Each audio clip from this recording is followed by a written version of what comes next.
करते हैं आज का हमारा session. So very good morning, let start आज का discussion with the auditing and assurance. हमारा ब्रांड न्यू चैप्टर जिसका नाम है ऑडिट सैम्पलिंग। काफी बार डिस्कशन तो ऑलरेडी कर चुके हैं, आपको एक आइडिया तो आ गया इस चैप्टर के बारे में कि एग्जैक्टली सैम्पलिंग का मतलब क्या होता है। You already know this right. Sampling का मतलब क्या होता है बोलोगे प्लीज मुझे। What is the meaning of sampling, what do you understand by sampling, क्या समझते हो आप। सैम्पलिंग का मतलब क्या होता है, क्या समझते हो आप, आपके हिसाब से सैम्पलिंग क्या है। अभी तक जितने भी बार हमने डिस्कशन करा तो मुझे आप लोग ही बताएंगे कि सैम्पलिंग का मतलब आप लोग क्या समझे थे जब भी डिस्कशन कर रहे थे। कितने बार हमने रेफरेंस लिया सैम्पलिंग का। तो sir what is exactly sampling, sampling का असली में मतलब क्या है साहब, सैम्पलिंग माने क्या होता है।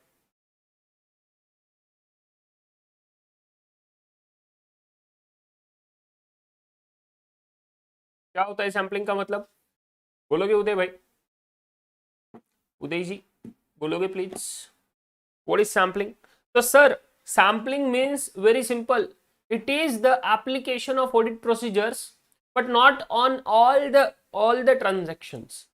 जितने भी ट्रांजेक्शन हुए ना साहब ड्यूरिंग द ऑडिट पीरियड, वो पूरे के पूरे ट्रांजेक्शन को टेस्ट ना करो, एकदम उसमें से कुछ उठाओ अपने लिए, कुछ सिलेक्टेड सैंपल्स लो एंड उन सिलेक्टेड ट्रांजैक्शंस को, सॉरी सिलेक्टेड सैंपल्स नहीं, सिलेक्टेड ट्रांजैक्शंस को हम लोग जो सर अप्लाई करेंगे ऑडिट प्रोसीजर उसको बोले सैम्पलिंग। एकदम सिंपल। इसी को थोड़ा टेक्निकल लैंग्वेज में बता दे तो क्या बोलेंगे, it is the application of audit procedures to less than 100% of population. Guys, come on. It is the application of audit procedure to less than 100% of population. उसको क्या बोले, ऑडिट सैम्पलिंग। बोलो सही है क्या। उदय जी ने भी बोला sir if it is a professional, क्या बोल रहे हो, if it is the professional judgement in applying population. हाँ बहुत ही अलग तरीके से बोल दिया, ठीक है कोई दिक्कत नहीं। प्रोफेशनल जजमेंट है अप्लाइंग पॉपुलेशन, ठीक है थोड़ा प्लस और माइनस हो रहा है, मतलब मुझे आपका है ना दिल की बात तो समझ में आ गई बट वो वर्ड्स में नहीं समझ में आ रहे। मुझे इसलिए समझ में आई क्योंकि मैं आपको पहचानता हूँ भाई, एग्जामिनर आपको नहीं पहचानेगा। तो प्लीज डेफिनेशन को एकदम अच्छे से करना प्रिपेयर। ऑडिट सैम्पलिंग का मतलब क्या होता है साहब, ऑडिट सैम्पलिंग मतलब ऐसा application of audit procedures to less than 100% of items within a population of the audit relevance such that ये सबसे इंपॉर्टेंट पार्ट आ रहा है इसके आगे, such that all the sampling units have a chance of selection। guys come on, क्या बोल रहे कि सर पॉपुलेशन में ऐसा अप्लाई करो आपका एप्लीकेशन ऑफ ऑडिट प्रोसीजर ऐसे आइटम्स को, और वो आइटम जो सिलेक्ट करोगे वो इस तरीके से सिलेक्ट करना कि सभी सैम्पलिंग यूनिट्स को एक चांस ऑफ सिलेक्शन मिलेगा। साहब इस सैम्पलिंग यूनिट्स क्या होता है समझ ही नहीं रहा। What is this sampling unit and have a chance of selection बोला। गाइज प्लीज यहाँ पे प्लीज ऐसे मत बोलना कि इक्वल चांस ऑफ सिलेक्शन, गलती से भी इक्वल चांस ऑफ सिलेक्शन मत बोलना। बोलो क्यों, बोलो क्यों, क्यों सर ऐसा बोलो ना, क्यों सर ऐसा क्यों बोलना है, ऐसा क्यों हम नहीं बोल सकते, इक्वल चांस क्यों नहीं, सबको तो बराबरी का हिस्सा मिलना चाहिए भाई, मिलेगा बस थोड़े देर बाद सबको बराबरी का हिस्सा मिलेगा, अभी नहीं। सैम्पलिंग का बेसिक मीनिंग बोला कि सिर्फ सबको चांस ऑफ सिलेक्शन चाहिए। अभी कुछ कॉन्सेप्ट समझ लो, बेसिक कॉन्सेप्ट। टाइटल दे दो चैप्टर का, टाइटल दे दो चैप्टर का, फटाफट अपना नोटबुक ओपन करो साहब, टाइटल दे दो चैप्टर का, चैप्टर नंबर 7 ऑडिट सैम्पलिंग। आपके साथ में लिख रहा हूं A4 पेज पे ही अभी, ऑडिट सैम्पलिंग चैप्टर का टाइटल दे दो ऑडिट सैम्पलिंग एंड पहला पॉइंट लिख दो साहब मेरे साथ,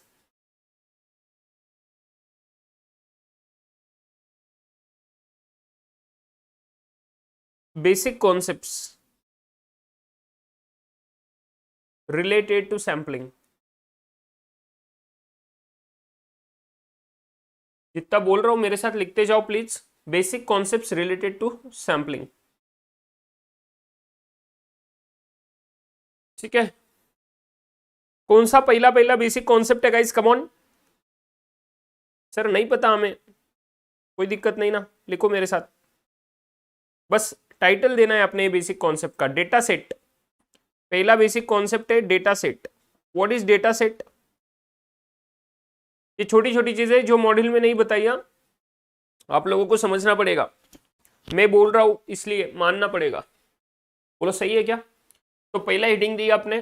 देखो हम लोग कुछ है ना 3-4 बेसिक कॉन्सेप्ट्स करा के ले लेंगे जो आपके कीवर्ड्स के सेक्शन में आएंगे। सो आपका होमवर्क बनेगा, क्या होमवर्क बनेगा, इसको कॉपी पेस्ट करना है, copy paste after in keyword का section, copy paste in keywords section.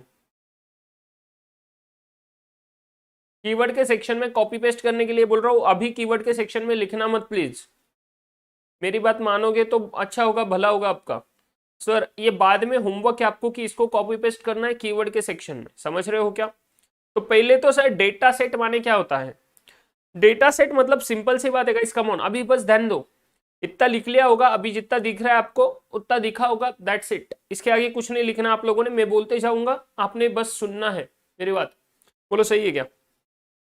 अरे बोलो सही है क्या? एब्सोल्युटली सही है साहब। चलो, तो डेटा सेट क्या होता है बेटा, सुनना। डेटा सेट का मतलब होता है कि पूरा की पूरा जो भी ट्रांजैक्शंस का डेटा है जिस पे हम ऑडिट प्रोसीजर्स अप्लाई करना चाहते हैं बट कर नहीं सकते, मतलब सिंपल वे में इतना डेटा जिस पे हमने ऑडिट ओपिनियन देना है। Are you guys getting? इतना डेटा जिस पे हमने ओपिनियन देना है। एक सर मतलब सर हमने तो एफएस पे ओपिनियन देना है, तो एफएस के लिए जो भी sir account balance class of transactions आएंगे, अपकॉड डीड्स, वो सबका तो डेटा हो जाएगा ना। बोलो सही है क्या? एफएस बोला तो account balance class of transaction disclosure, इन सबका कुछ ना कुछ डेटा रहेगा। मतलब साहब इसको अगर हम थोड़ा साइड में निकालें तो ये तो हुआ एक ओवरऑल लेवल पे, ये पूरा ओवरऑल लेवल पे डेटा सेट हुआ। हम जब भी सर वेलकम स्वाति जी, हम जब भी सर, स्वाति जी आप थोड़ा लेट हुए क्या? आपको पता है क्या क्या बोला मैंने? बस टाइटल दे दो चैप्टर 7 ऑडिट सैम्पलिंग का, उसके बाद में स्टार कर देना basic concepts related to sampling, and पहला कॉन्सेप्ट का बस हेडिंग दे देना डेटा सेट, दैट्स इट। उसके बाद में मैं बस बोलते जा रहा हूँ, आपने सुनना, ठीक है? सो फाइनेंशियल स्टेटमेंट्स एक ओवरऑल लेवल पे हम लोग ओपिनियन देंगे फाइनेंशियल इंफॉर्मेशन पे जो फॉर्म जो प्रेजेंट करा है through the financial statements. Now sir आपको डी जो है मतलब क्या, सब फटाफट बोलना मुझे। आपको डी मतलब अकाउंट बैलेंस माने balance sheet, class of transactions माने P&L, एंड सर डिस्क्लोजर्स माने नोट्स। अभी ये जो balance sheet P&L and notes है, क्या हम इन सबको साथ में टेस्ट करेंगे? सर क्या पागल हो गए क्या आप? ऐसा तो कौन करता है? मतलब सिंपल सी बात है यार, इसको साथ में तो टेस्ट नहीं कर सकते। मैं बोला एब्सोल्युटली क्लियर। तो इसको क्या करेंगे हम लोग, इसको हम अलग अलग करेंगे साहब, बैलेंस शीट के अलग अलग जीएल्स लेंगे। तो अलग अलग जीएल्स लिए, सब P&L के अलग अलग जीएल्स लिए, क्लियर विद दिस? तो इन जीएल्स पे टेस्टिंग होगा। अभी प्लीज मुझे ये मत बोलना नोट्स का अलग जीएल लेंगे, ढूक लो। Notes is what extension of balance sheet and P&L, समझ रहे हो क्या? सर कैश फ्लो किधर गया? Cash flow is also the extension of what your balance sheet, clear with this? तो जीएल्स लिए अलग अलग। अब मैं बोला साहब एक बहुत इंपॉर्टेंट चीज आ गई। सर ये जीएल बात कर रहा हूं, मतलब मैं जीएल बोलता हूं तो मैं ऐसे नहीं बोलता। जीएल्स में देखो रेवेन्यू लिया मैंने, सपोज एक मैंने क्लास ऑफ ट्रांजैक्शन लिया रेवेन्यू, क्या बोल रहा हूं मैं, मैंने लिया रेवेन्यू। अभी ऐसा नहीं है जरूरी कि रेवेन्यू का सिर्फ एक ही जीएल रहेगा, ये बहुत अच्छे समझ लेना। रेवेन्यू का सिर्फ एक जीएल रहेगा ऐसा किसने बोला? कोई नहीं बोल सकता साहब। रेवेन्यू के तो कितने सारे जीएल्स हो सकते हैं, वो एंटिटी पे डिपेंड करता है ना। कुछ एंटिटी में कुछ 4 जीएल्स, कई जगह पे सिर्फ एक ही जीएल रहेगा। What we are talking about is individual account balance class of transaction पे पहले हमने सोचना है what we are performing the audit procedures. समझ लिए क्या? तो अभी ध्यान देना एकदम अच्छे से, ये मैं सब हटा देता हूं, इसका कोई रिलेवेंस नहीं अभी बोलते समय। आगे अभी देखो, मतलब एक बेस चीज क्लियर हो गया साहब कि मुझे पूरा की पूरा एपकॉड डी जो है ना, वो जो एपकॉड डी है इसको अलग अलग करना है, और हर एक अकाउंट बैलेंस का अलग देखना है, क्लास ऑफ ट्रांजैक्शन का अलग देखना है, डिस्क्लोजर के लिए अलग से प्रोसीजर परफॉर्म करना। बट साहब जो मेरा अकाउंटिंग आएगा वो आएगा एपकॉट में ही सिर्फ। तो इन एपकॉट्स में individually I need to test, individually auditor need to apply the auditor procedures.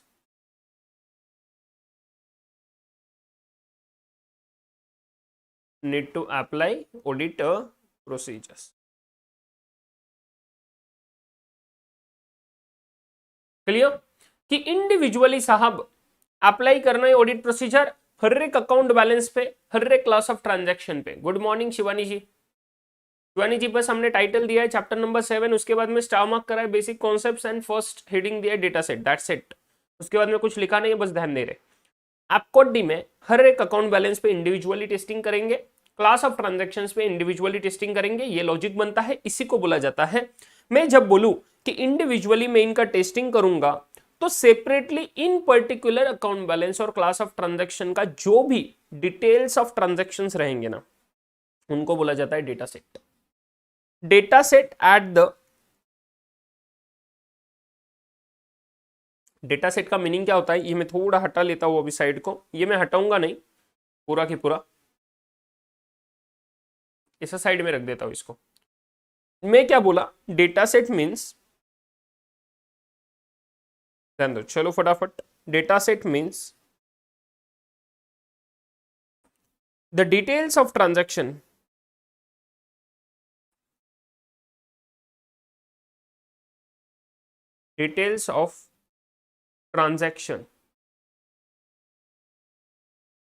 for the individual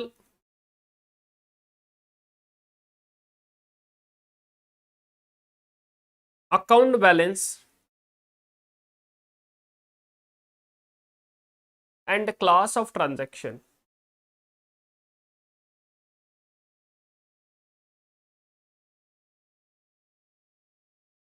individual account balance और class of transaction. Account balance माने समझते हो क्या, बैलेंस शीट का आइटम. एंड सर उसके बाद में क्लास ऑफ ट्रांजैक्शन माने हमारे, ये तो पता है नहीं, बेसिक है, P&L का आइटम. तो इन account balance and class of transaction का इंडिविजुअल का सर जो भी डिटेल्स ऑफ ट्रांजैक्शन से लिस्टिंग है उसको क्या बोले, data set. Are you guys clear? अभी ध्यान देना, बहुत इंपॉर्टेंट चीज चल रहा है साहब. Please everybody is clear with this. पहले लिख लो फटाफट से, इतना पॉइंट लिख लो. means the details of transactions for the individual account balance and class of transaction for the audit period. for the audit period हमारे लिए जो रिलेवेंस है वो लिखते हैं during the audit period. During the की जगह पे फॉर द लिख दो, better English. For the audit period. Clear है क्या? बोलो क्लियर है क्या? लिख लिया इतना. Means the details of transactions for the individual account balance and class of transaction for the audit period. Done with this? If you are done with this, second point लिखो चलो मेरे साथ. अभी कुछ लिखो मत, रुको मैं आपको एक्सप्लेन करता हूं पहले, फिर लिखना. अभी देखो साहब, बहुत इंपॉर्टेंट चीज है, आप लोगों का हो गया होगा. मैं बोला कि मान लो मैंने लिया रेवेन्यू, एग्जाम्पल लेता हूं रेवेन्यू. अभी ये डेफिनेशन हो गया, ये बस एग्जाम्पल ले रहा हूं, रेवेन्यू का लिया मैंने. मान लो ये रेवेन्यू का जो भी लिस्ट ऑफ ट्रांजैक्शंस रहेगा उन सबको क्या बोलेंगे साहब, डेटा सेट बोलेंगे. तो रेवेन्यू का total list of transactions during the audit period, इसको बोले total list of transactions for the audit period, इसको बोले हम डेटा सेट. समझा?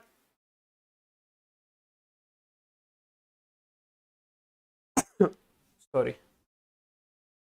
रेवेन्यू के टोटल लिस्ट ऑफ ट्रांजैक्शंस लिए साहब, एक एक्सेल फाइल लिया जिसमें रेवेन्यू के सभी ट्रांजैक्शंस दिए उस पर्टिकुलर फाइनेंशियल ईयर के, और ऑडिट पीरियड के बोल रहा हूं because this audit period can be the complete financial year as well as can be quarterly. क्योंकि क्वार्टरली क्यों साहब, क्योंकि क्वार्टरली भी इनको रिपोर्टिंग करना पड़ता है ना लिस्टेड कंपनीज को. That's the reason I am talking about. ठीक है? एंड जरूरी नहीं कि ऑडिट सिर्फ हम फाइनेंशियल ईयर एंड के बात करेंगे, हम इंटरिम ऑडिट भी तो कर सकते हैं. तो वहां पे फाइनेंशियल ईयर पूरा नहीं रहेगा साहब, एक पर्टिकुलर पीरियड रहेगा, इसलिए हम वर्डिंग यूज करते हैं audit period. Clear with this? The total list of transactions को बोले data set. Now important thing sir, revenue में मैंने देखा किसी कंपनी का, अभी देखना, रेवेन्यू में मैंने देखा किसी कंपनी के ना काफी सारे नेचर ऑफ ट्रांजैक्शन है.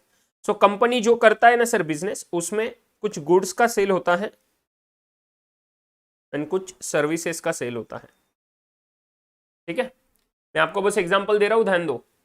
गुड्स का सेल होता है, सर्विसेज का सेल होता है। गुड्स में कुछ सर चीजें डोमेस्टिक सेल होती हैं, मतलब इंडिया के इंडिया में, कुछ सर एक्सपोर्ट होती है। सर्विसेज में भी सर डोमेस्टिक सर्विस दिया जाता है एंड सर एक्सपोर्ट भी होता है। ठीक है, नेक्स्ट साहब, इनके ना रिलेटेड पार्टी ट्रांजैक्शंस होते हैं काफी सारे। तो मैं बोला कि डोमेस्टिक में ना आरपीटी के रिलेटेड पार्टी ट्रांजैक्शंस होते हैं, इधर सर नॉन आरपीटी होता है, मतलब आरपीटी को भी होंगे, जो रिलेटेड पार्टीज है उनको भी सेल होगा, एंड सर अदर्स लोगों को भी होने वाला है, लॉजिकल है। एक्सपोर्ट में सर सिर्फ और सिर्फ है ना, यहाँ पे एक्सपोर्ट में सिर्फ है ना, सिर्फ आरपीटी है, ऐसा मान लो। ठीक है, अभी सर ये दुनिया के दूसरे किनारे पे नहीं गए, सिर्फ आरपीटी तक आए। जरूरी नहीं है, मैं तो बस ऐसे थोड़ा टेढ़ा मेढ़ा एग्जाम्पल ले रहा हूँ, सब जगह पे सेम नहीं लेना इसलिए। सर्विसेज में भले ही सब यहाँ पे सर डोमेस्टिक लेवल पे आरपीटी भी है, नॉन आरपीटी भी है, तो यहाँ पे हम ले लेते हैं उल्टा थोड़ा, यहाँ पे सिर्फ हम लेते हैं नॉन आरपीटी। एंड एक्सपोर्ट में साहब सर हम आरपीटी को देते हैं एंड कुछ नॉन आरपीटी को भी देते हैं। सर ऐसे थोड़ी ना होगा, एक्सपोर्ट में तो सर हम गुड्स नहीं बेच रहे नॉन आरपीटी वालों को, सिर्फ रिलेटेड पार्टी। तो भाई ऐसा थोड़ी ना जरूरी है, कोई सिर्फ सर्विस ले रहा है हमसे, कोई सिर्फ चाहता है कि भाई तुम लोग डिजाइन बताओ, हम लोग हमारा काम कर लेंगे। आपका बिजनेस है मान लो कार का, तो कार के सर्विस बिजनेस में है आपका डिजाइन वाला पार्ट, समझ रहे हो, एंड सेकेंड आता है मैन्युफैक्चरिंग वाला पार्ट।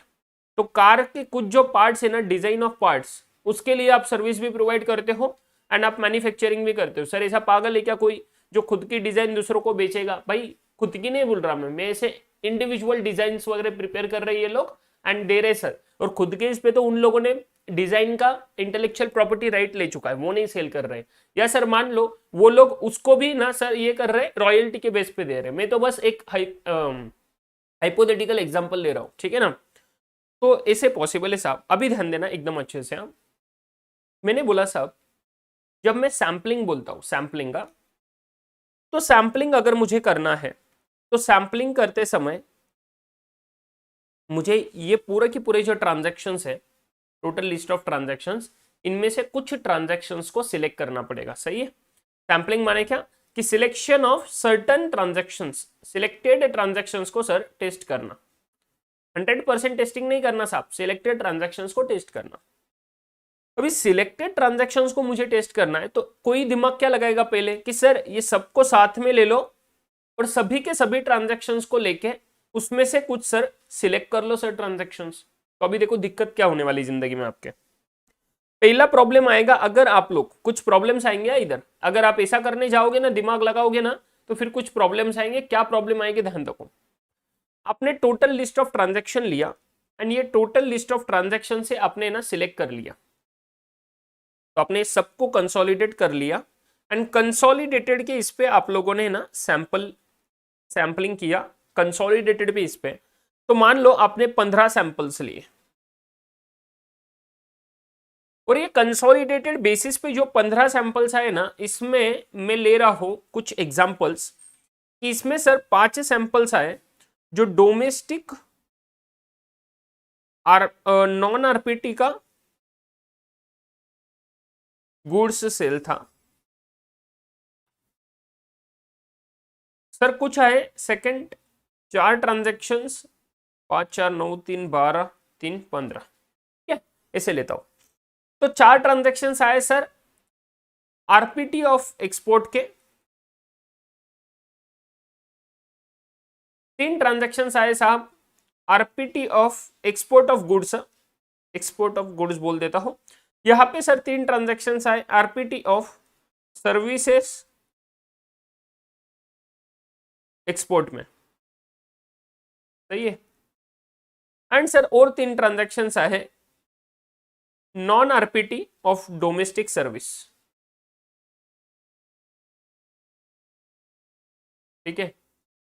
आप लोग तो ए मजे में पूरा की पूरा ऑडिट कर दोगे 15 सैंपल के बेसिस में, मुझे बोलना क्या ये सही होगा क्या, यस और नो। आपको क्या लगता है, क्या आप ये 15 ट्रांजैक्शन चेक कर लिए? अभी आपका पर्पज क्या रहता है साहब? पर्पज क्या रहता है कि तुम लोग ये 15 ट्रांजैक्शन चेक कर लोगे एंड ये 15 ट्रांजैक्शन चेक करके तुम लोग पूरा की पूरा ये रेवेन्यू पे ओपिनियन देने वाले हो। क्या बोला? तो फॉर एग्जांपल लेते हैं, रेवेन्यू है आपका 1500 करोड़ का। अभी इतना बड़ा ले रहे हैं सब एक्सपोर्ट और वो, तो हम लोगों को लेना ही पड़ेगा 1500 करोड़। उसमें से मान लो 1000 करोड़ का गुड्स है, सर्विसेज है 500 करोड़ के, 1000 करोड़ में से डोमेस्टिक है साहब सर 700 करोड़, 700 नहीं लेता हूं, थोड़ा ज्यादा लेता हूं, 900 करोड़, और 100 करोड़ का एक्सपोर्ट है। 900 करोड़ में आरपीटी को है साहब 200 करोड़, और यहाँ पे है 700 करोड़। ये 100 करोड़ तो पूरे आरपीटी के ही है साहब। उसके बाद में 500 करोड़ में डोमेस्टिक इधर है 300 करोड़, और ये साहब 200 करोड़। ये आरपीटी है 50 करोड़, ये है 150 करोड़। मुझे बोलना नॉट एग्जैक्टली, हाँ अभी मुझे बोलना, क्या आप लोग ये 15 सैंपल टेस्ट करके, तुम्हारा पर्पज क्या रहता है साहब कि जो 15 सैंपल टेस्ट करना चाहोगे, 15 is the sample size, 15 is the sample size, number of samples to be tested, that is what your sample size. वो हम लिखा के देंगे मैं थोड़ी देर में। बट 15 सैंपल टेस्ट करके तुम बोलते हो कि मैं 1500 करोड़ के रेवेन्यू पे ओपिनियन दूंगा। साहब आप लोग मुझे बोल रहे हो कि सर ये सही नहीं होगा, नॉट एग्जैक्टली, ये सही नहीं होगा। बोलो सही है ना? मतलब आप जो बोल रहे हो वो सही है ना? सर बिल्कुल भी, मतलब ये सही नहीं होगा 15 सैंपल्स का टेस्ट करके 1500 करोड़ पे ओपिनियन देना। मुझे बोलो ये 15 सैंपल्स का टेस्ट करके कितने रुपए पे ओपिनियन जाएगा? जब आप इस पर्टिकुलर क्वेश्चन का आंसर मुझे सही से दे पाओगे, आई विल कंप्लीटली अज्यूम कि आपको कॉन्सेप्ट समझ गया। ये 15 सैंपल्स टेस्ट करके आप कितने रेवेन्यू पे, 1500 करोड़ में से कितने अमाउंट पे you are going to give me the opinion? साहब ये 15 सैंपल्स टेस्ट करके, I am repeating last, 15 samples test करके, हाँ 15 सैंपल्स टेस्ट करके साहब कितने रेवेन्यू पे आप ओपिनियन दे पाओगे 1500 करोड़ में से? क्या आप लोग कैलकुलेशन कर सकते हो? साहब बिल्कुल भी कर सकते हैं। सर जी बताइए हमें, हम बताएंगे आपको। बोलो ना फ्लूइड। सर तो क्या करेंगे हम? मैं तो बस रुकूंगा आपका आंसर देखते समय। मुझे तो बस आंसर चाहिए आपके तरफ से, एंड वो मुझे मिल भी जाएगा, ना भरोसा है। सही मिलेगा वो भी भरोसा है, क्योंकि साहब शिवानी जी क्या बोल रहे हो? शिवानी जी प्लीज थोड़ा सोच के बोलना, मुझे भी कैलकुलेशन करने दो, रुको।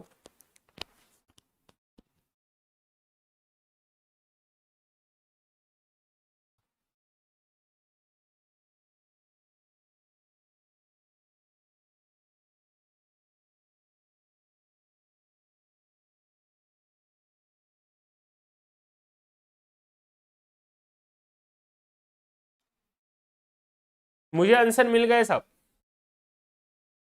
आप लोग मुझे आंसर नहीं दे रहे हो, एंड मुझे बिल्कुल भी अच्छा नहीं लग रहा वो चीज का, बिकॉज आप लोगों को कैलकुलेशन करना है बस, बाकी कुछ नहीं करना। अब आप लोग मुझे आंसर देना चाहोगे क्या? आप लोग ये 1500 करोड़ में से कितने करोड़ के ओपिनियन पे, कितने करोड़ के रेवेन्यू पे इन 15 सैंपल्स के बेसिस पे ओपिनियन दे पाओगे?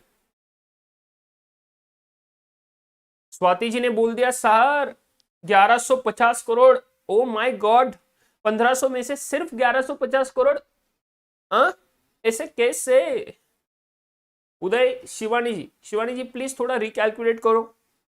उदय भाई प्लीज फटाफट आंसर दो, एंड मुझे आपसे आंसर की बहुत ज्यादा उम्मीद है, एंड एक उम्मीद मेरी डेफिनेटली सर खरी उतरी है। स्वाति जी ने मुझे आंसर दे दिया है 1150 करोड़ का, एंड वो आंसर सर जी सबसे सबसे बोलो क्या?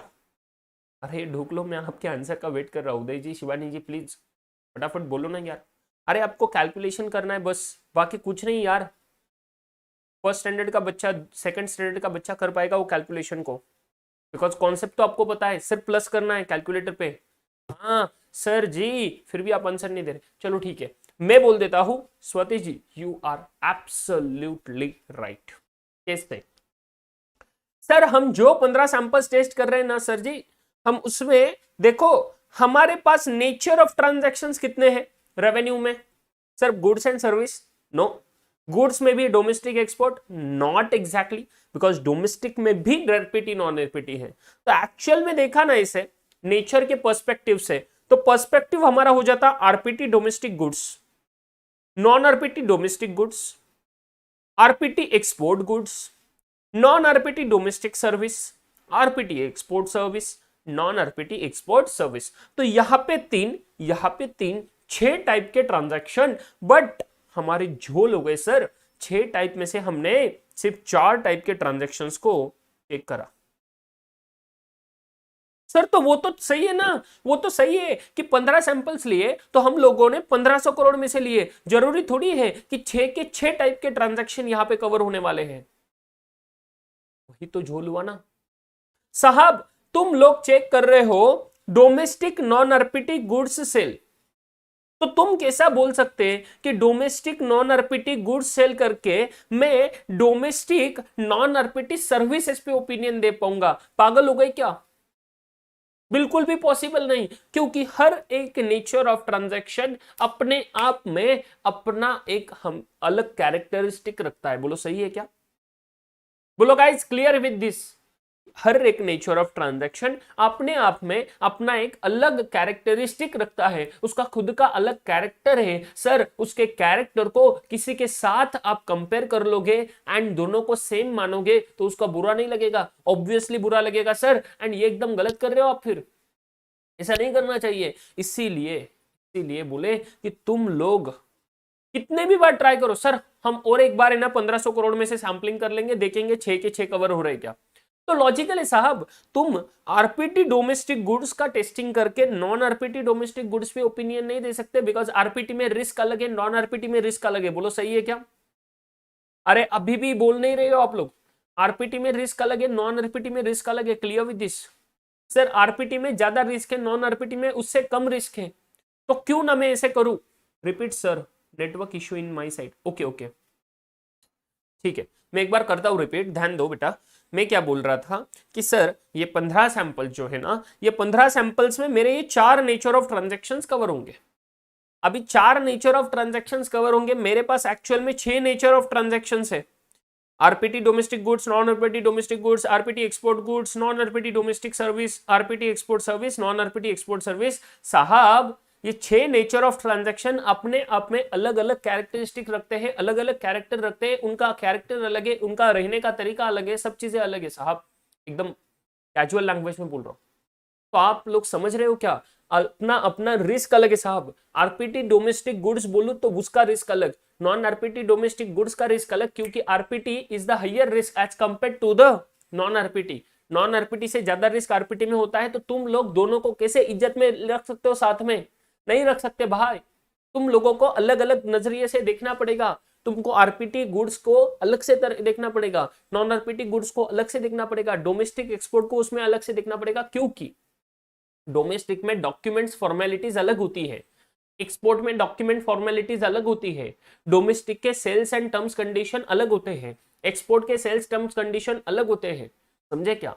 गुड्स में अलग कंडीशंस है, सर्विसेज में अलग कंडीशंस है। गुड्स का रेवेन्यू रिकॉग्निशन अलग तरीके से होता है, सर्विसेज का रेवेन्यू रिकॉग्निशन अलग तरीके से होता है। एक्सपोर्ट डोमेस्टिक इनको बाइफरकेट करना पड़ेगा, गुड्स सर्विसेज को बाइफरकेट करना पड़ेगा, आरपीटी नॉन आरपीटी को बाइफरकेट करना पड़ेगा। मतलब लॉजिकल बन गया, 6 के 6 टाइप के ट्रांजैक्शन अपने आप में अलग अलग तरीके से इंडिकेट होते हैं। तो कैसे मैं 4 टाइप के ट्रांजैक्शन चेक कर लूं और 6 टाइप पे ओपिनियन दे दूं? तो अगर मैं इनको चेक करूंगा तो ये 5 सैंपल्स के बेस पे I can give the opinion of on domestic non RPT goods sale पे। तो domestic non RPT goods sale बोला मतलब 700 करोड़। वैसे ही next RPT export goods, RPT export goods 100 crore, मतलब 800 करोड़ का टोटल ओपिनियन हो गया। उसके बाद में RPT service export, RPT service export मतलब आरपीटी सर्विस एक्सपोर्ट मतलब 50 करोड़, 850 करोड़। एंड उसके बाद में non RPT domestic service, non RPT domestic service मतलब 300 करोड़। Clear with this? तो साहब इस तरह से 700 प्लस ये 100, 800, उसके बाद में ये 50 और ये 300। ऐसे हो गए 1150 करोड़। तो तुम लोग ये 200 करोड़ पे ओपिनियन ही नहीं दे पाओगे, क्योंकि आरपीटी डोमेस्टिक गुड्स का एक भी सैंपल तुम लोगों ने टेस्ट नहीं करा। Sir non RPT export services का एक भी ट्रांजैक्शन तुम लोगों ने चेक नहीं करा, एंड गलत हो गया फिर, बिकॉज अगर इनका ट्रांजैक्शन एक भी चेक नहीं हो रहा है तो तुम लोग किस तरह से इन चार के बेसिस पे इन दोनों पे ओपिनियन दे पाओगे? नहीं दे पाओगे। सो तुम्हारा ये 150 करोड़ टेस्ट ही नहीं हो रहा, तुम्हारा ये 200 करोड़ टेस्ट ही नहीं हो रहा, ऐसा 350 करोड़ का टेस्टिंग ही नहीं हो रहा, और तुम लोग ओपिनियन नहीं दे पाओगे, गलत हो जाएगा ऑडिट, आपका बैंड बज जाएगी आपकी। एंड इसीलिए बोला कि सर जब जब जब जब आप किसी ऐसे चीज को देखते हो जहां पे अकाउंट बैलेंस है, क्लास ऑफ ट्रांजैक्शन है, एंड उसमें साहब अलग अलग नेचर है, इस लेवल तक जाना साहब, इस लेवल तक जाना, इस लेवल तक जाना जिस लेवल पे हर एक आपको वो पॉसिबिलिटी मिल जाए जिनका नेचर अलग है, इस लेवल तक जाना जहां पे हर एक पॉसिबिलिटी मिल जाए जहां पे उनका नेचर अलग है। अभी मैं इनको फर्दर बाइफोकेट नहीं कर सकता। Are you getting guys?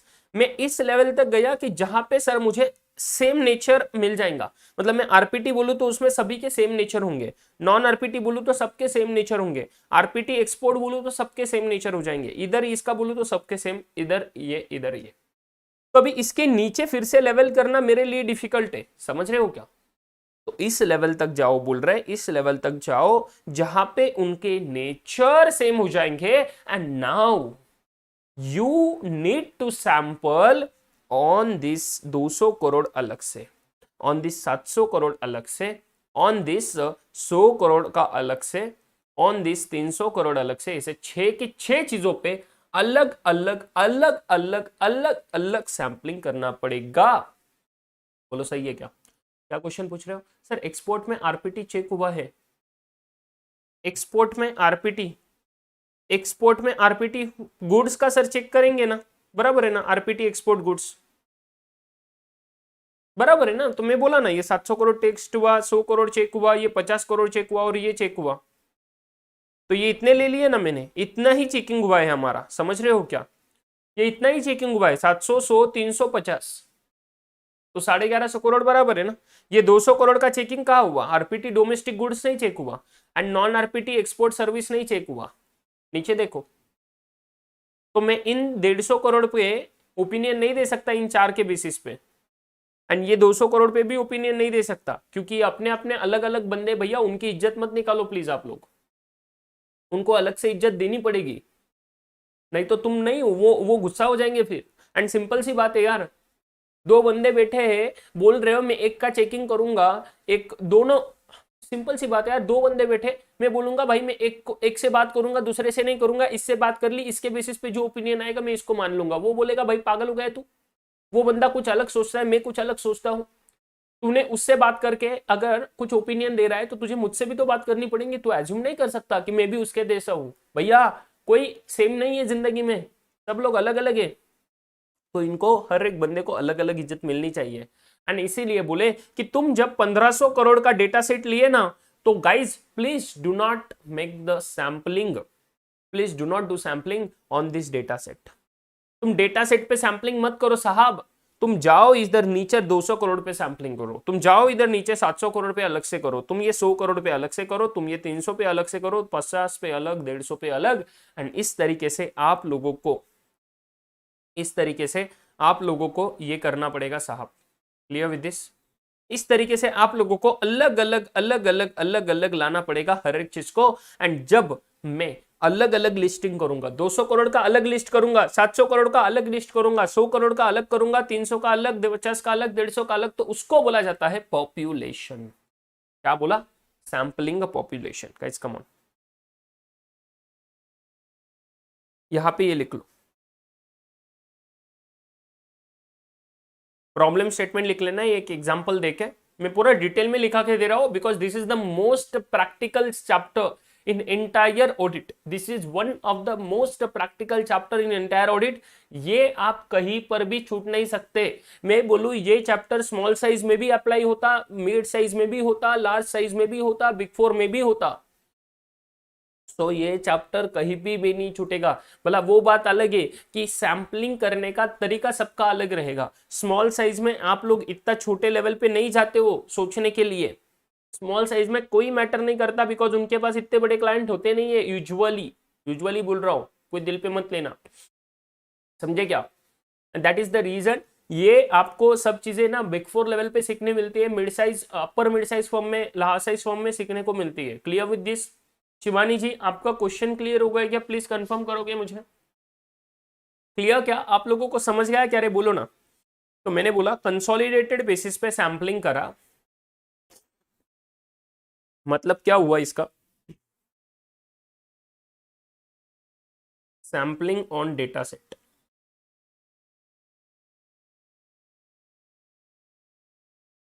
Sir because of this, if we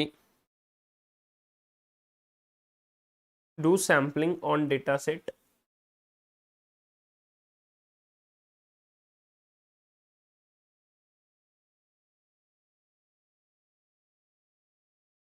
if we do sampling on data set, then if we do sampling, मैं लिटरली बोलूँ ना, इतना डिटेल में बैच में पहली बार ले रहा हूँ। आपको मैंने बोला था ना कि अनअकैडमी पे मैंने एक रेगुलर कोर्स लिया था, मैं वहां पे बहुत ज्यादा एग्जाम ओरिएंटेड था, बिकॉज मुझे रहना पड़ता है due to certain limitations over that platform, तो मुझे रहना पड़ा वहां पे उतना रेस्ट्रिक्टेड। मैं यहाँ पे बिल्कुल भी नहीं सोचने वाला वो रेस्ट्रिक्शन, ठीक है? And that is the reason you might find कि ये बैच बहुत ज्यादा लंबा हो रहा है, समझे क्या? 120 130 घंटे के ऊपर जाने वाला बैच ये पहला बैच रहेगा मेरा, इतना ज्यादा डिटेल में लेना है मुझे, क्योंकि मुझे आपको फ्यूचर रेडी करना है guys, not just exam ready. And मैं वो भी बोल रहा हूँ आपको, एग्जाम रेडी कर रहा हूँ, इसीलिए ये सब चीजें लिखा के भी दे रहा हूँ आपको, ठीक है? If we do sampling on the data set, sir yes now clear, जिनका सैंपल टेस्ट हुआ है वही लेंगे, जिनका सैंपल टेस्ट नहीं हुआ उसको नहीं काउंट कर सकते, एब्सोल्युटली। तो लिखा के दे रहा हूं वो चीज, if we do sampling on data set then probably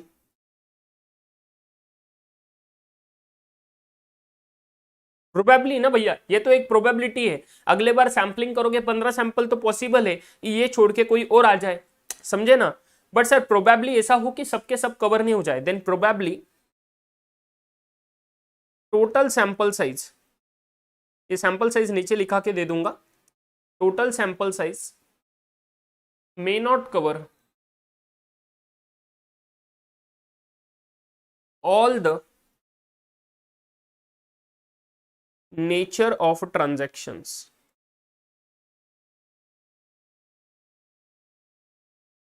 सही है? May not cover all the nature of transactions. हाँ, so if we are not covering, so if we are not covering a particular nature of transaction, आप लोग लिख के लोगे क्या मेरे साथ प्लीज? आपको ऊपर का लिखना पड़ेगा ना, एक सेकंड रुको, इतना स्टेटमेंट में कंप्लीट करता हूं फिर आपको दिखाता हूं ऊपर की चीज। So if we are not covering a particular nature of transaction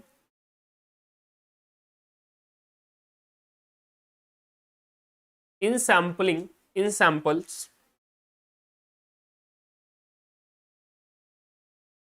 then how we can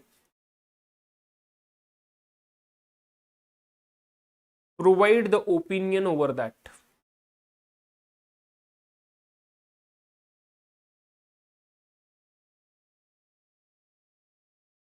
Those open opinion over those nature of that nature of revenue.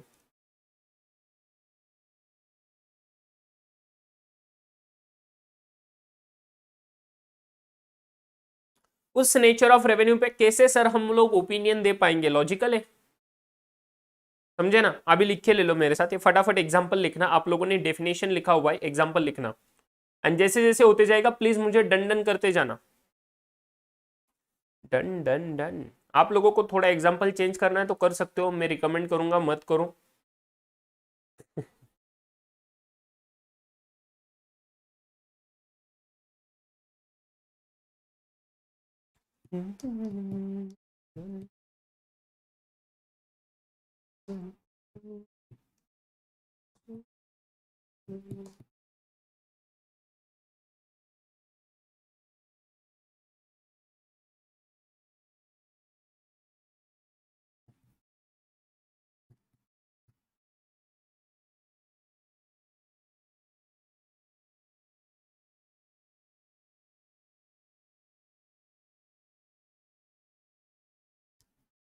Guys come on,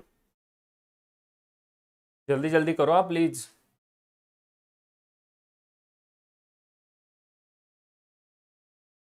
चलो ये हो गया होगा आपका।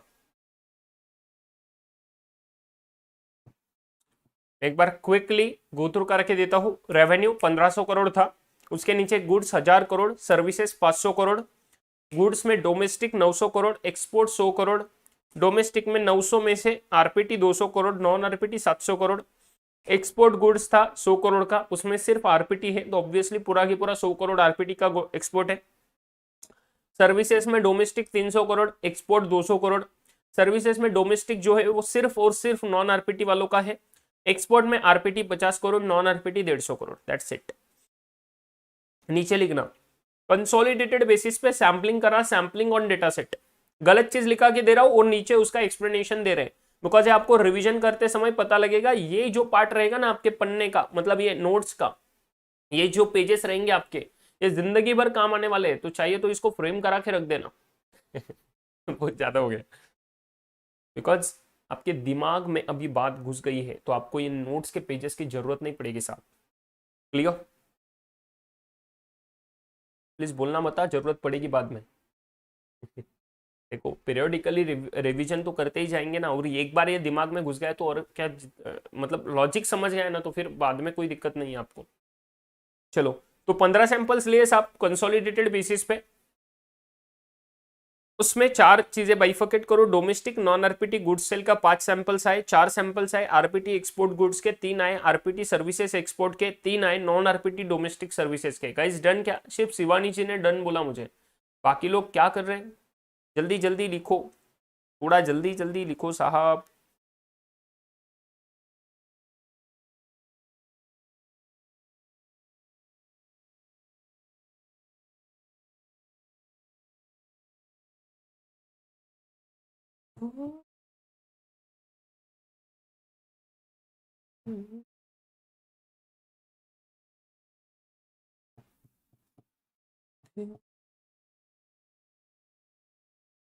अरे हुआ क्या? मुझसे ऐसे चुप बैठा नहीं जाता, मैं गाने गाने लग जाऊंगा नहीं तो फिर। चलो डन। चलो लास्ट वाला पार्ट भी हो गया क्या? If we do sampling on data set then probably total sample size may not cover all the nature of transaction. If we do sampling on the data set, then probably total sample size may not cover all the nature of transactions. So if we are not covering a particular nature of transaction, क्या शिवानी जी आपने कल बोला भी नहीं आज screen ठीक रखना, तो ये क्या है? स्क्रीन तो ठीक ही है। कल आप लोग बोलते नहीं हो कुछ नहीं यार। मैंने नहीं किया वो रिकॉर्डिंग अभी तक, मैं बोला चलो बाद में कर लूंगा, वैसे भी आप लोगों ने कवर कर लिया है ना, कल टाइम ही नहीं मिला फिर। क्या यार आप लोग बोलना चाहिए ना मुझे स्टार्टिंग में। शिवानी जी आप तो ज्वाइन हो गए थे शुरुआत में ही, तो आपने बोलना चाहिए था सर जी स्क्रीन नहीं दिख रहा है ठीक से, तो कर लेते, वो पूरा की पूरा लेक्चर वेस्ट हो जाता है ना।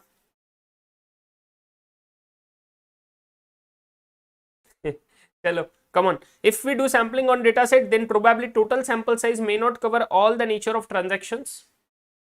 So if we are not covering a particular nature of transaction in samples then how we can provide the opinion over that nature of revenue? समझे क्या? अरे पूरा की पूरा लिखे हो गए तो बोल दो यार फटाफट। चलो आपका डन, मुझे पता नहीं यहाँ तक डन था वो या सिर्फ पूरा आपकी पूरा था, इसलिए मुझे कंफ्यूजन है, तो प्लीज फटाफट फाइनली डन बोल दो। Sir yesterday I joined in mid, I thought वैसे ही है। हाँ नहीं ठीक है यार, चलो जाने दो।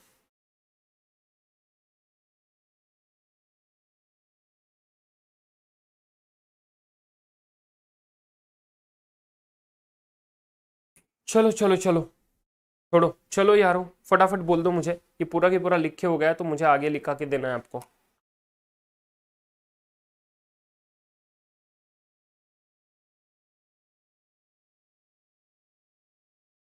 चलो तो how we can provide the opinion over that nature of revenue.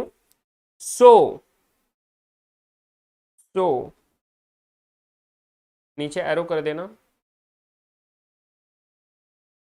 Because of this, मेरे साथ लिखो अभी, because of this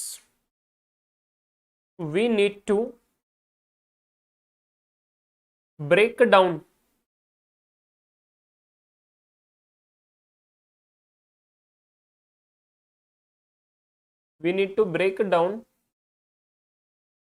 the data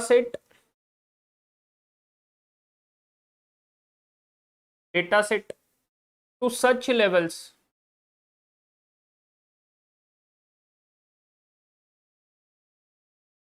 we need to break down the data set to such levels where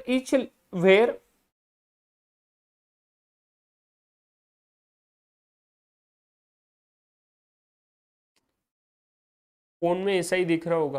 अरे यार ऐसे कैसे हो सकता है, ठीक है जाने दो, अभी अभी छोड़ दो यार वो बात, कोई दिक्कत नहीं। चलो, because of this we need to break down the data set to such levels where, आप लिखो मेरे साथ, अभी वो कल की बात छोड़ दो प्लीज, छोड़ो कल की बात है, कल की बात पुरानी।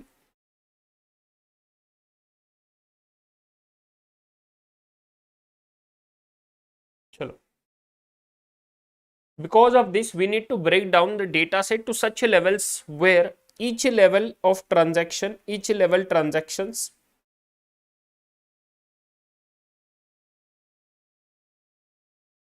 have same nature, have similar nature। समझे क्या? Next arrow, next down arrow. now such list of transactions at each such level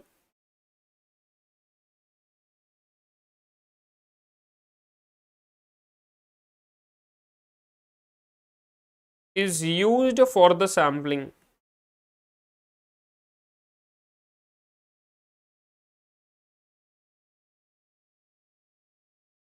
is used for the sampling, and this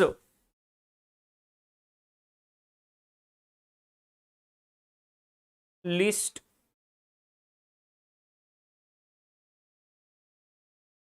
is known as, क्या बोलते हैं इसको, this list is known as population. Sir आपने बोला है starting में कि ये पूरा की पूरा कॉपी पेस्ट करना है कीवर्ड्स में, तो क्या हमने ये पूरा की पूरा एग्जांपल भी कॉपी पेस्ट करना है कीवर्ड्स में? नॉट एट ऑल, ये एग्जांपल आपके प्राइमरी नोट्स में रहेगा। कॉपी पेस्ट करने के लिए आपने कीवर्ड्स में डेटा सेट लेना, उसका मीनिंग लिखना, दैट्स इट। उसके बाद में पॉपुलेशन का मीनिंग लिखना अपने अंदाज में। कैसे लिखोगे? Selected nature of transactions from the data set for which using which the sampling is done or sampling is performed is known as population. So population means the list of transactions broken down through the, मैं अलग अलग definition बोलते जाऊँ ना, मन से बात कर रहा हूँ, समझे क्या? तो population means the list of transactions out of the data set, इसे बोलो out of the data set which bears with the same क्या बोले, same nature of transactions which is used for the sampling performing sampling or over which the sampling is done is known as population। clear with this? समझ गया क्या? Done. उसके बाद में एक last star दे देना, सैंपल साइज। तो ये सेकेंड वाला पार्ट हो गया था, थर्ड वाला part sample size.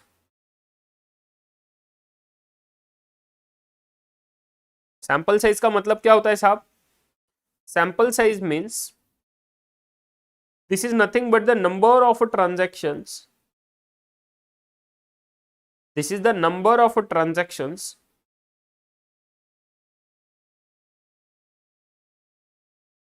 To be selected for testing.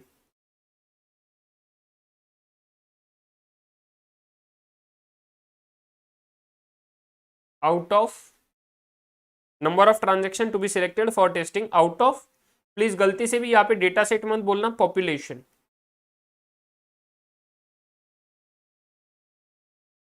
समझे क्या? Out of population. Clear with this?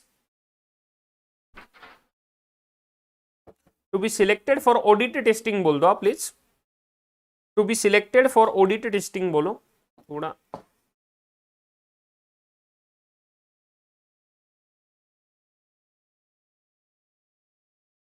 To be selected for audit testing out of population. Perfect. Number of transactions taken from the population. थोड़ा wording में सिर्फ ये करना, number of transaction taken के जगह पे सिलेक्टेड फ्रॉम द पॉपुलेशन करते ना, और टेक्निकलिटी का उसमें फ्लेवर आ जाता है। एंड वही फ्लेवर इंस्टीट्यूट मांगता है आपसे कि साहब हमें फ्लेवर दे दो, टेक्निकलिटी का फ्लेवर दे दो, तभी आपको हम मार्क्स देंगे। ठीक है, वो बिल्डअप होते जाएगा धीरे धीरे, टेंशन मत लो उस चीज का। ठीक है ना? Number of transactions to be selected for audit testing out of population. ठीक है, क्लियर विद दिस? अरे हो गया क्या, बोलो मुझे।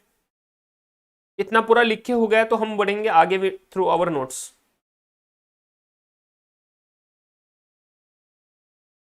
ठीक है, नेक्स्ट एक स्टार दे देना फटाफट। नेक्स्ट एक स्टार दे देना, बस एक स्टार देना है, बस वो सैम्पलिंग का मीनिंग लिख लेंगे।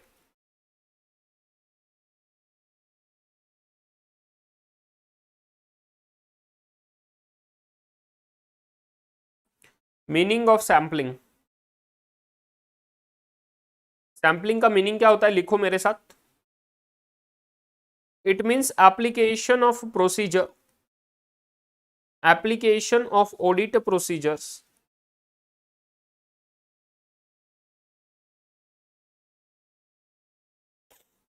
application of audit procedures to less than 100% of the population। समझे क्या? यहाँ पे देखो 100% ऑफ पॉपुलेशन वर्डिंग यूज करा इन्होंने, 100% of population in such a way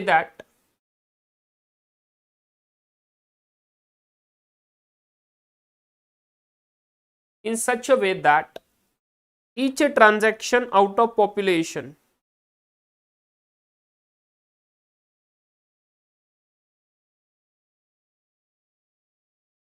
मन से लिखा के दे रहा हुआ, covering all the keywords.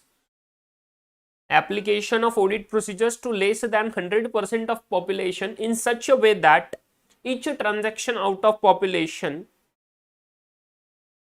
having the chance of selection, गलती से भी यहाँ पे इक्वल चांस मत करना, तो मैं एक अलग तरीके से लिखा के दे रहा हूं। हैविंग द, इक्वल जरूर लिखना आप, हैविंग द इक्वल लिखना, बट इक्वल पे कट करना, इक्वल चांस ऑफ सिलेक्शन लिखो पहले। बट यहाँ पे इक्वल को ऐसे मस्त है ना, रेड कलर से जितने जिंदगी के आपके पास हाइलाइटर हो सबको हाईलाइट कर देना, और यहाँ पे ऐसे कट करना, डेलिब्रेटली कट किया हुआ लगना चाहिए। ऐसे नहीं लगना चाहिए कि तुम लोग रफ वगैरह ऐसे कोई चीजें कर रहे हो गलती से, डेलिब्रेटली कट किया है उसको ऐसे लगने दो। चाहिए तो नीचे सेल्फ नोट लिख के ले लो कि भैया इधर इधर इधर हम लोगों ने इक्वल नहीं करना है, प्लीज।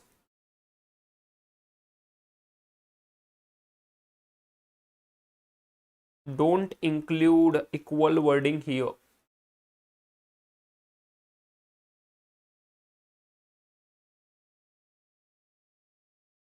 एक पॉइंट लिख लेना यहाँ पे जो आगे जाके कवर करेंगे। ये इक्वल वर्डिंग जहां पे आएगा ना, वो एक नेचर ऑफ सैम्पलिंग रहता है, टाइप ऑफ सैम्पलिंग रहता है, जिसका नाम है random sampling, simple random sampling.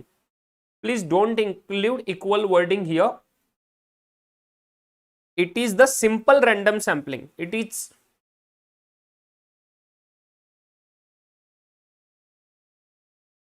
it is for the simple random sampling।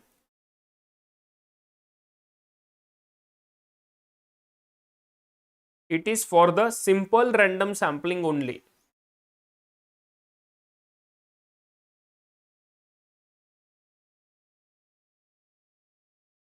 ये सिंपल रैंडम सैम्पलिंग बाद में कवर हो जाएगा साहब, बट अभी आपको रेफरेंस देना है क्योंकि आपका नोट्स सब चीजें हो जाएगी ना, तो आपको बाद में रेफरेंसिंग के लिए इजी होगा, इसलिए it is for the simple random sampling. सिर्फ सैम्पलिंग के लिए इक्वल चांस ऑफ सिलेक्शन नहीं चाहिए, सिंपल रैंडम सैम्पलिंग में इक्वल चांस ऑफ सिलेक्शन होना चाहिए। ये बताऊंगा मैं आगे जाके मैथमेटिकली कैसे होता है। क्लियर? बोलो हो गया तो बताओ मुझे। Please don't include equal wording here, it is for the simple random sampling only. Only लिखना, ये ओनली जरूरी है यहाँ पे। क्लियर क्या? चलो यार हो गया तो बोलो ना प्लीज। मेरे स्पीड पे लिखोगे तो दिक्कत नहीं आएगी ना, आप लोगों को हो जाना चाहिए आपका, तो आपका होने के बाद तुरंत मुझे डन बोलते जाओ, ठीक है? चलो नेक्स्ट पॉइंट फटाफट से अभी नोट्स के थ्रू कवर करते हैं जो हमने पढ़ा। देखो साहब, it is the application of audit procedures to the less than 100% of items within a population wording use करा प्लीज, डेटा सेट नहीं, population of audit relevance such that all sampling units, हाँ एक star mark दो, sampling unit. Sampling unit मतलब क्या रहता है कि जो पॉपुलेशन में हर एक ट्रांजैक्शन रहता है ना, हर एक ट्रांजैक्शन, तो उसको बोला जाता है sampling units. Such that each transaction के यहां पे ना अंडरलाइन करना साहब, ईच ट्रांजैक्शंस बुक में इक्वल नहीं रहेगा, बुक में इक्वल नहीं रहेगा। सैम्पलिंग के डेफिनेशन में कहा इक्वल दिया है उजय भाई? सैम्पलिंग के डेफिनेशन में इक्वल नहीं रहेगा, आप कुछ गलत पढ़ रहे हो, एक बार कंफर्म करो। मैं आपको दिखा दूं क्या आईसीआई का मॉड्यूल? और अगर दिया है आईसीआई ने वैसा तो फिर आईसीआई गलत कर रहा है जिंदगी में, मैं क्लियरली बोल दूं आपको, बिकॉज उसका लॉजिक है पीछे। इक्वल चांस ऑफ सिलेक्शन नहीं मैटर करता, मैं आपको प्रूफ करके दिखाऊंगा। सैम्पलिंग, सिर्फ हम सैम्पलिंग पढ़ रहे, सैम्पलिंग में अलग अलग टाइप ऑफ सैम्पलिंग आता है। वहां पे एक सैम्पलिंग का टाइप आता है जो आपको पता है, monetary unit sampling. Monetary unit sampling में इक्वल चांस ऑफ सिलेक्शन नहीं रहता, दैट डिपेंड्स अपॉन 3-4 फैक्टर्स। और उसमें फैक्टर्स आते हैं materiality, risk of material misstatement, आपका परफॉर्मेंस मटेरियलिटी, मटेरियलिटी बोलने के बजाय performance materiality, risk of material misstatement, your control risk assessment, कि आप लोग रिलाई कर रहे हैं क्या नहीं कर रहे कंट्रोल्स पे, एंड आपका पॉपुलेशन का साइज। ये 4 फैक्टर्स पे डिपेंड करता है कि कितना नंबर ऑफ सैंपल्स रहेंगे, कौन से सैंपल्स को ज्यादा वेट मिलेगा, तो वहां पे वेटेड एवरेज सैंपल सिलेक्शन होता है। हर एक इसको सेम वेट नहीं जाता, तो इसीलिए बहुत ज्यादा जरूरी है समझना। मैं आईसीआई का मॉड्यूल ओपन कर रहा हूं, एक सेकेंड। इक्वल को क्यों कट किया वही बोल रहा हूं, एक सेकेंड होल्ड करना। मैं आईसीआई का मॉड्यूल ओपन करूं, अगर ऐसा चीज है तो प्लीज, आईसीआई गलत चीज कर रहा है, मुझे बोलते समय दुख हो रहा है ऐसा, बट मुझे नहीं लगता यार आईसीआई का ऐसे गलत हो जाना चाहिए। आप लोग तो मॉड्यूल से पढ़ रहे हो तो इसलिए चलो ठीक है। कहाँ पे दिया रे?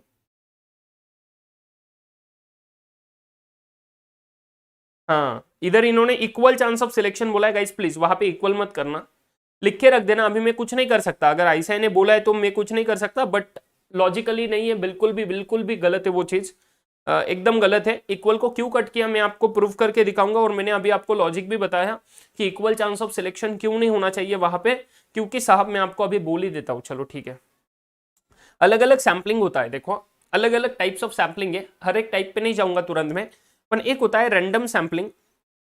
रैंडम में भी 2 टाइप आते हैं, एक सिंपल रैंडम आता है, सिंपल रैंडम आता है, उसके बाद आता है स्ट्रेटिफाइड सैम्पलिंग। क्या होता है सर स्ट्रेटिफाइड? नहीं बताऊंगा अभी, क्यों? बिकॉज अभी इसका जरूरत नहीं है, सिंपल रैंडम पे बात करेंगे। और एक आता है मॉनिटरी यूनिट सैम्पलिंग, एक आता है मॉनिटरी यूनिट सैम्पलिंग, इसको ही आपके आईसीआई के मॉड्यूल में नाम दिया हुआ है वैल्यू वेटेड सिलेक्शन। तो मैं आईसीआई का वर्डिंग पहले यूज करता हूं, नहीं तो आपको एलर्जी हो जाएगी। वैल्यू वेटेड सिलेक्शन, इसको प्रैक्टिकल लाइफ में बोला जाता है MUS, monetary unit sampling.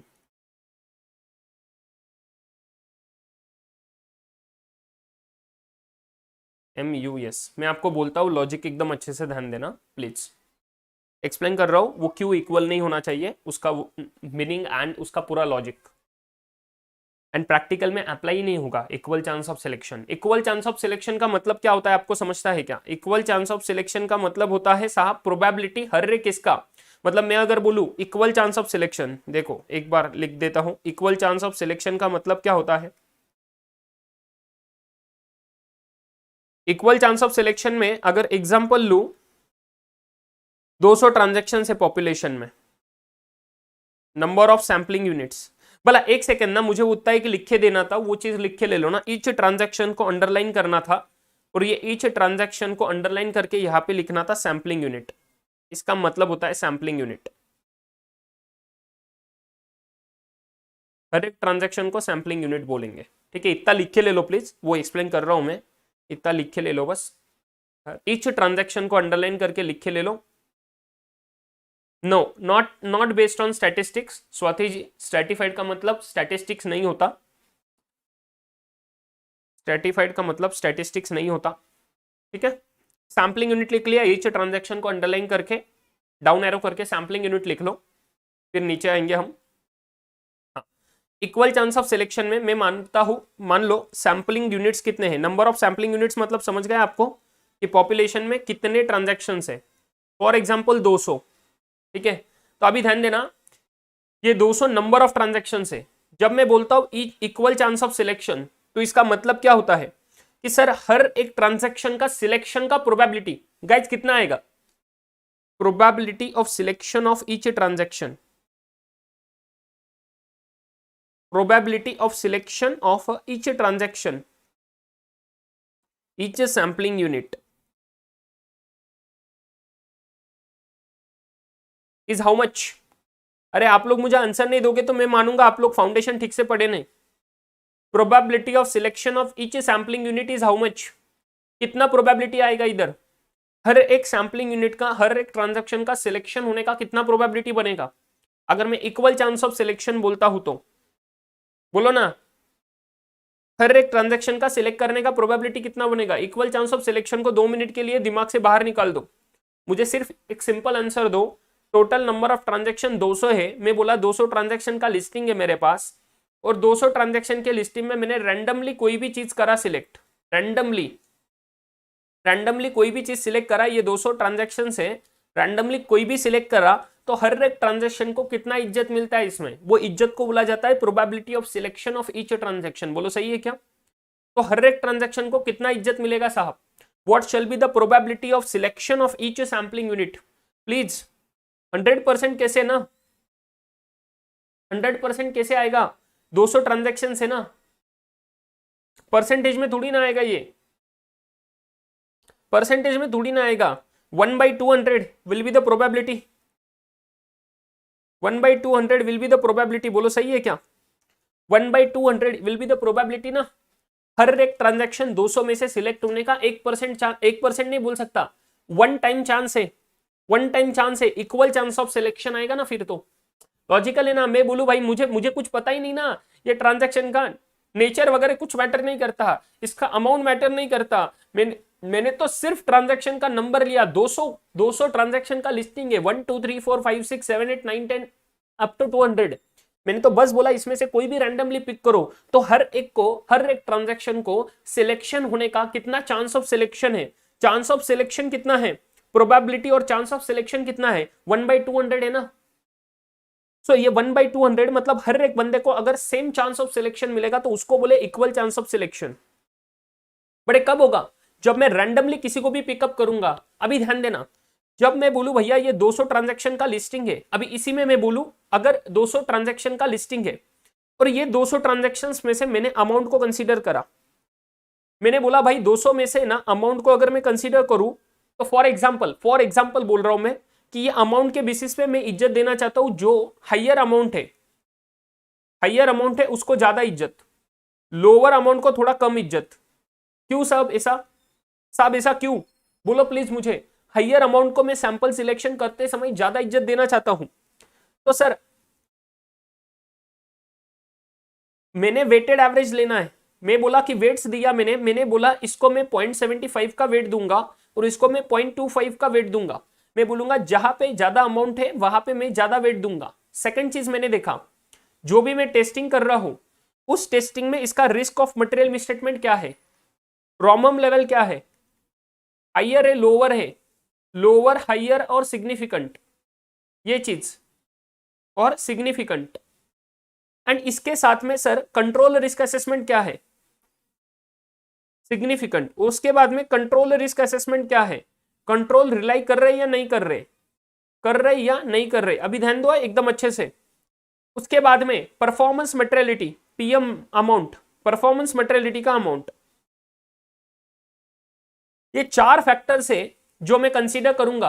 Actually risk of material misstatement का लेवल आएगा, परफॉर्मेंस मटेरियलिटी का अमाउंट आएगा, ये पीएम का अमाउंट है ना, इसके साथ कंपैरिजन किया जाता है। ये 4 नहीं आएंगे, ये दोनों को मिला के एक ही फैक्टर लेता हूं मैं, इनको कंपेयर किया जाएगा एंड आएगा पॉपुलेशन का साइज। लास्ट फैक्टर, पॉपुलेशन का साइज कितना है। अभी यहां पे स्टैटिस्टिक्स यूज करेंगे, यहां पे स्टैटिस्टिक्स यूज करेंगे एंड हम लोग बोलेंगे स्टैटिस्टिक्स के यूज के हिसाब से हायर रिस्क को ज्यादा सैंपल साइज आएगा, सिग्निफिकेंट को उससे ज्यादा सैंपल साइज आएगा। नेक्स्ट चीज, कंट्रोल रिलाई कर रहे तो उससे ज्यादा सैंपल, कंट्रोल रिलाई कर रहे तो नॉर्मल सैंपल साइज आएगा, नहीं रिलाई कर रहे तो ज्यादा सैंपल साइज आएगा। अभी भी ये जो 2 फैक्टर है ये वो डिटरमाइन नहीं कर रहे कि कौन सा सैंपल सिलेक्ट होगा, वो तो बोल रहे कि सैंपल साइज कितना आएगा। समझ रहे हो क्या, these are used for sample size determination, sample size determination. मुझे बोलना रैंडम में क्या फर्क पड़ता था, कितना रिस्क है क्या है, रैंडम में सैंपल साइज के लिए डेफिनेटली फर्क पड़ेगा। रैंडम में भी सैंपल साइज रोमम लेवल पे मैटर करेगा, कितना सैंपल साइज लेंगे। सैंपल साइज सिलेक्ट करने के लिए हम भी रैंडम सैंपलिंग करते हैं, तब भी रोमम लेवल यूज करते हैं, तब भी कंट्रोल का रिस्क असेसमेंट यूज करते हैं। बट नाउ इन दोनों को ये अदर 2 फैक्टर्स के साथ यूज कर रहे हैं कि पीएम का परफॉर्मेंस मटेरियलिटी लेवल और उसके बाद में ट्रांजैक्शन का अमाउंट, उसमें हम लोगों ने वेटेज कर दिया। ये रैंडम में वेटेज नहीं होता, ये हमने यहां पे वेटेज करा। हमने बोला कि सर जिस ट्रांजैक्शन का अमाउंट पीएम से ज्यादा आ रहा है, और सर मैं हायर अमाउंट को निकाल के अभी मैं बोल दूं पीएम से ज्यादा अमाउंट आ रहा है, more than PM and lower than PM, तो मैंने उस हिसाब से वेटेज दे दिया कि मुझे जिस ट्रांजैक्शन का अमाउंट पीएम से ज्यादा है उसको ज्यादा इज्जत दो, जिस ट्रांजैक्शन का अमाउंट पीएम से कम है उसको कम इज्जत दो। नेक्स्ट साइज, ये पॉपुलेशन साइज जितना बढ़ गया, जितना पॉपुलेशन साइज बढ़ा उस हिसाब से हमने ये सैंपल साइज बढ़ गया। तो मैं क्या बोलता हूं, जब मैं इनको स्टेटिस्टिकली कंबाइन करूंगा, इन सभी फैक्टर्स को कंसीडर करूंगा, तो माय सैंपल सिलेक्शन, इनसे जो सैंपल सिलेक्शन होगा ना, इन सैंपल सिलेक्शन को हम बोलेंगे it is the value weighted selection. Sample selection में हम बोलेंगे वैल्यू वेटेड सिलेक्शन, कि हमने यहाँ पे वैल्यू को वेटेड दिया ना। अरे ध्यान में आ रहा है क्या, वैल्यू को वेट दिया ना, यही तो क्रक्स पार्ट है पूरे के पूरे इस मेथोडोलॉजी का। बाकी तो क्रक्स पार्ट नहीं है ना, क्रक्स पार्ट क्या है, यही तो क्रक्स पार्ट है कि जहां पे वैल्यूज को सिलेक्शन दे रहे, वेटेज दे रहे, तो इसीलिए बोला वैल्यू वेटेड सिलेक्शन। अभी मुझे लॉजिकली बोलना साहब, वैल्यू वेटेड सिलेक्शन में आपका प्रोबेबिलिटी हर एक ट्रांजैक्शन का सिलेक्ट होने का 1/200 होगा क्या, प्लीज बोलना मुझे, क्या इधर 200 ट्रांजैक्शंस में से हर एक ट्रांजैक्शन सिलेक्ट करने का प्रोबेबिलिटी कितना होगा इस चीज में।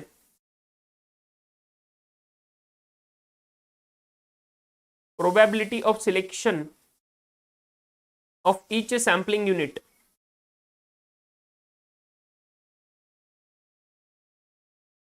क्या ये 1/200 होगा यहाँ पे, whether this will be 1/200, please बिल्कुल भी नहीं साहब।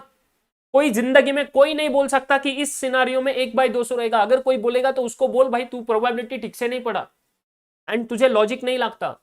अगर तू बोल रहा है कि तू किसी ट्रांजैक्शन को ज्यादा वेट देगा, किसी को कम वेट देगा, तो उधर ही इंडिकेट हो गया कि जिसको ज्यादा वेट दिया उसका प्रोबेबिलिटी सिलेक्ट होने का ज्यादा है, जिसको कम वेट दिया उसका प्रोबेबिलिटी सिलेक्ट होने का कम है। तो हर एक ट्रांजैक्शन का, हर एक सैंपलिंग यूनिट का प्रोबेबिलिटी है ही नहीं सेम। एंड जब सेम ही नहीं है तो यहाँ पे मैं कभी भी जिंदगी में इक्वल चांस ऑफ सिलेक्शन का वर्डिंग नहीं यूज कर सकता। एंड इसीलिए मैं बोल रहा हूं यहां पर अगर मैं equal chance of selection wording नहीं यूज कर सकता, here I can not use, not at all, this will be the either, कुछ ट्रांजैक्शन के लिए ये ज्यादा प्रोबेबिलिटी रहेगा, कुछ ट्रांजैक्शन के लिए कम रहेगा। So sir it depends on weights, depends on weights, हर एक किसका कम ज्यादा रहेगा, डिपेंड्स ऑन वेट्स। तो ये वैरी होगा साहब, वैरी होगा, प्रोबेबिलिटी विल वैरी, है ना, हर एक किसका अलग। तो मैं बोला यहां पे आई कैन नॉट यूज, यहां पे सिर्फ only chance of selection is there, only chance of selection is there, select होगा वो पता है साहब, कुछ ना कुछ तो प्रोबेबिलिटी है हर एक ट्रांजैक्शन का सिलेक्ट होने का, only chance of selection is there but not equal chance of selection.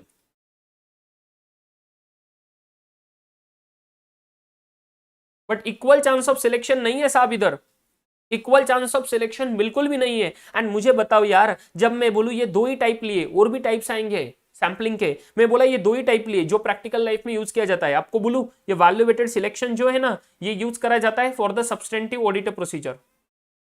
Substantive audit procedure के लिए बिग फोर में सिर्फ वैल्यू वेटेड सिलेक्शन यूज किया जाता है, एंड रैंडम सैम्पलिंग यूज करा जाता है for the TOC, test of controls के लिए। क्लियर?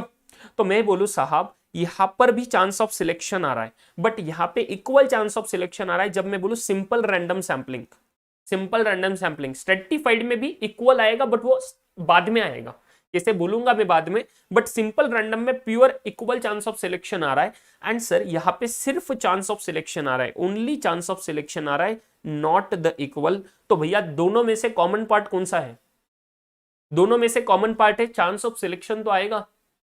कोई भी सैम्पलिंग का मेथड यूज करो, हर एक ट्रांजैक्शन को चांस ऑफ सिलेक्शन रहना ही है, एंड इसीलिए कॉमन पार्ट को हमने डेफिनेशन में इंक्लूड करा चांस ऑफ सिलेक्शन, क्योंकि यहां पे मैं कोई सिम टाइप का मेथड का बात नहीं कर रहा, मैं तो सिर्फ सैम्पलिंग के वर्ड का बात कर रहा हूं। एंड अगर मैं सिर्फ सैम्पलिंग के वर्ड का बात करता हूं तो वहां पे मैं इक्वल वर्ड यूज करना बिल्कुल भी गलत हो जाएगा, क्योंकि मैंने अगर यहां पे इक्वल वर्ड यूज करा तो इंडिकेट करता है कि सैम्पलिंग का हर एक टाइप में इक्वल चांस ऑफ सिलेक्शन आता है, जो कि बिल्कुल भी गलत है, जो मैंने अभी यहां पे प्रूव करके दिखाया आपको। Clear with this? बोलो सही है क्या? एंड इसीलिए मैं बोलता हूं कि वो वर्डिंग आना गलत है। क्लियर? बहुत ज्यादा डिटेल में गई यार, गहराई बहुत हो गई, बट समझ गए क्या आपको? अगर ये समझ गए ना गाइस, तो you are going to rock this particular chapter in practical life.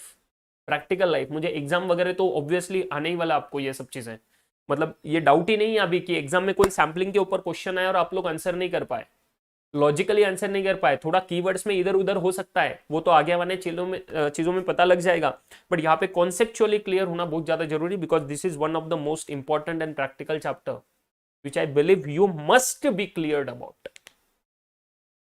Clear है क्या? फटाफट कंफर्म करो गाइस। मजा आया क्या आपको? Got it? मजा आया, मजा आया, मजा आया, मजा आया, मजा आया, बहुत मजा आएगा। और अगर मजा नहीं आया तो क्रिस्टल क्लियर। उदय भाई तो फुल फॉर्म में। मजा आता है मुझे, मुझे बहुत खुशी हो जाती है ऐसे ना, समझ गए ना इसी सब चीजें। Wow amazing. चलो guys back to pavilion.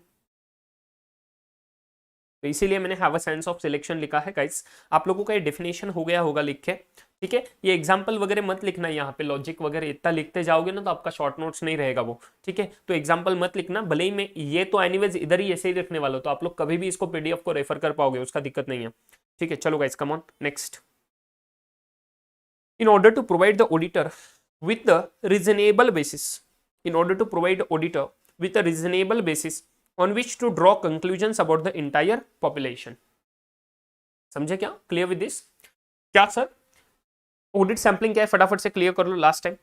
Application of audit procedures है to less than the 100% of items within a population, यहाँ पे गलती से भी डेटा सेट वर्ड नहीं यूज करना, ऑफ ऑडिट रिलेवेंस, जो ऑडिट के लिए रिलेवेंट पॉपुलेशन ऑब्वियसली वही, such that all sampling units, मतलब सभी के सभी ट्रांजैक्शंस को सिर्फ चांस ऑफ सिलेक्शन है, in order to provide the auditor with a reasonable basis, reasonable basis देना है, on which to draw the conclusions, कि एक रीजनेबल बेसिस मिलेगा साहब जिसके बेसिस पे हम लोग कंक्लूड कर पाएंगे about the entire population. Clear with this? कि हमारा जो कंक्लूजन जाएगा उन सैंपल के बेसिस पे कहाँ पे जाएगा?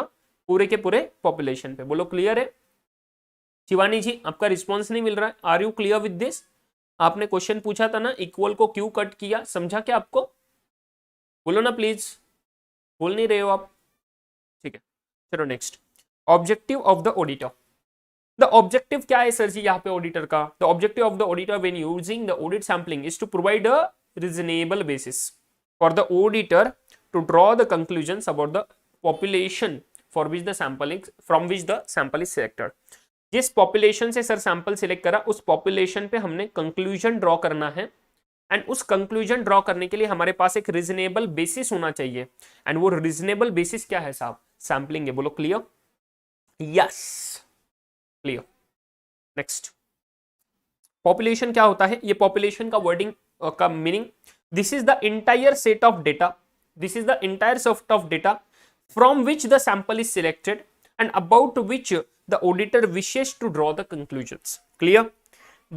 This is the entire set of data, ऐसा सेट ऑफ डेटा है जिसमें से हम सैंपल सिलेक्ट करते हैं, about which the auditor wishes to draw the conclusion, जिसके लिए हमने कंक्लूजन ड्रॉ करना है। Guys please, entire set of data का मतलब डेटा सेट मत समझ लेना, डेटा सेट मत समझ लेना। डेटा सेट मतलब पूरा की पूरा डेटा, भले ही वो वर्डिंग का प्राइमरी मीनिंग वैसे निकलता है, बट आगे जाके उन्होंने ये भी क्लियर करा है कि जिसमें से हम सैंपल सिलेक्ट करते हैं। तो हम लोग सैंपल डेटा सेट से सिलेक्ट नहीं कर सकते साहब। क्यों नहीं कर सकते? वो भी लॉजिक क्लियर है आपको, क्लियर ना? चलो नेक्स्ट, ये सैंपलिंग जब भी करेंगे तो ये पॉपुलेशन जो होना चाहिए उसका कैरेक्टरिस्टिक क्या होना चाहिए, इससे और चीजें क्लियर हो जाएगी जो हमने पढ़ा कि पॉपुलेशन एप्रोप्रिएट होना चाहिए। Appropriateness of the population, appropriate माने कैसा कि sir appropriate means the population from which the samples are drawn shall be relevant for the specific objective under the audit. Sir जो भी पॉपुलेशन सिलेक्ट कर रहे हैं वो एप्रोप्रिएट होना मतलब ऐसा कि जहां पे सैंपल जो ड्रॉ करेंगे वो पॉपुलेशन उसके लिए रिलेवेंट होना चाहिए। किसके लिए? For achieving our specific objective, हमें जो ऑब्जेक्टिव अचीव करना है उसके लिए। This is because when the samples are drawn the audit procedures are applied on the sample and the conclusions are projected on the population. सही है ना? क्योंकि साहब जब हम सैंपल का टेस्टिंग करेंगे 200 ट्रांजेक्शन्स में से 10 सैंपल सिलेक्ट करें, हम लोग 10 को टेस्ट करने वाले हैं, एंड 10 को टेस्ट करके अगर यहाँ पे सब सही निकला तो इसका प्रोजेक्शन हम 200 पे करेंगे कि 200 में पूरे के पूरे सब सही है, बट 200 में से सिर्फ 10 टेस्ट करे हैं तो बचे हुए 190 तो सर इन 10 के सहारे चल रहे हैं। 190 पे जो ओपिनियन जा रहा है ये 10 के सहारे जा रहा है। समझ रहे हो क्या? एक चीज बता दूं, ये 10 में आपको गलतियां मिल गई, मान लो सर 5 लाख रुपए की, ये 10 में आपको गलतियां मिल गई 5 लाख रुपए की, तो ये 200 ट्रांजैक्शन में कितनी गलतियां हो सकती है?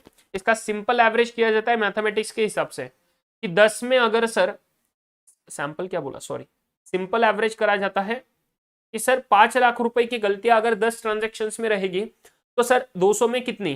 तो 10 में अगर 5 लाख तो 200 में कितना? क्रॉस मल्टीप्लीकेशन करो एंड आपको आंसर मिल जाएगा। 10 ट्रांजैक्शन में अगर 5 लाख की गलतियां मिलती है तो 200 में कितनी गलतियां मिलेगी साहब? क्रॉस मल्टीप्लीकेशन करो, आपको आंसर मिल जाएगा। 100 लाख की गलतियां मिलेगी आपको, 100 लाख की गलतियां मिलेगी। ये 100 लाख क्या है?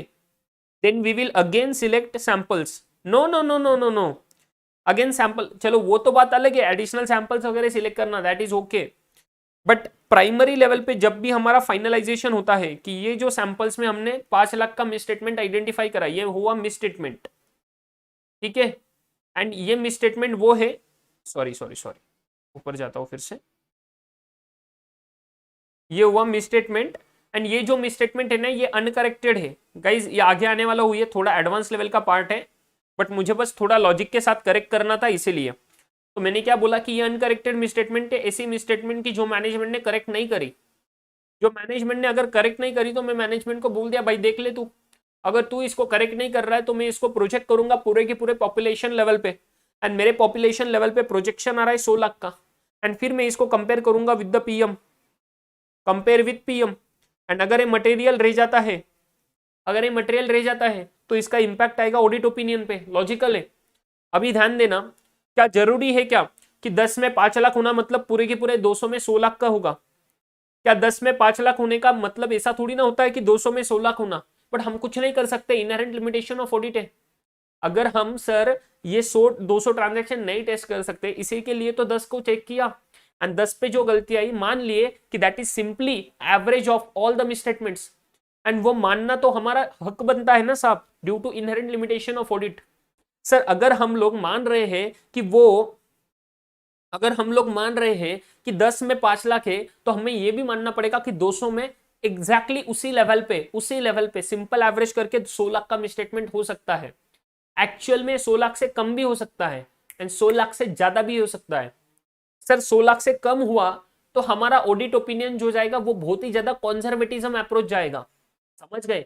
इनएप्रोप्रिएट ऑडिट ओपिनियन जा सकता है, बोलो सही है क्या? तो इनएप्रोप्रिएट ऑडिट ओपिनियन जाने का जो रिस्क है उसको क्या बोले? ये सर 100 लाख से कम हुआ, मान लो 100 लाख से कम हुआ तो इनएप्रोप्रिएट ऑडिट ओपिनियन जा सकता है।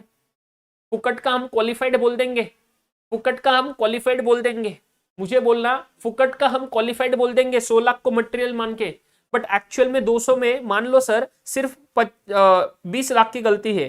एक्चुअल अगर 100 ट्रांजेक्शन 200 ट्रांजेक्शन पूरे टेस्ट करते तो पता लगता कि 20 लाख की है।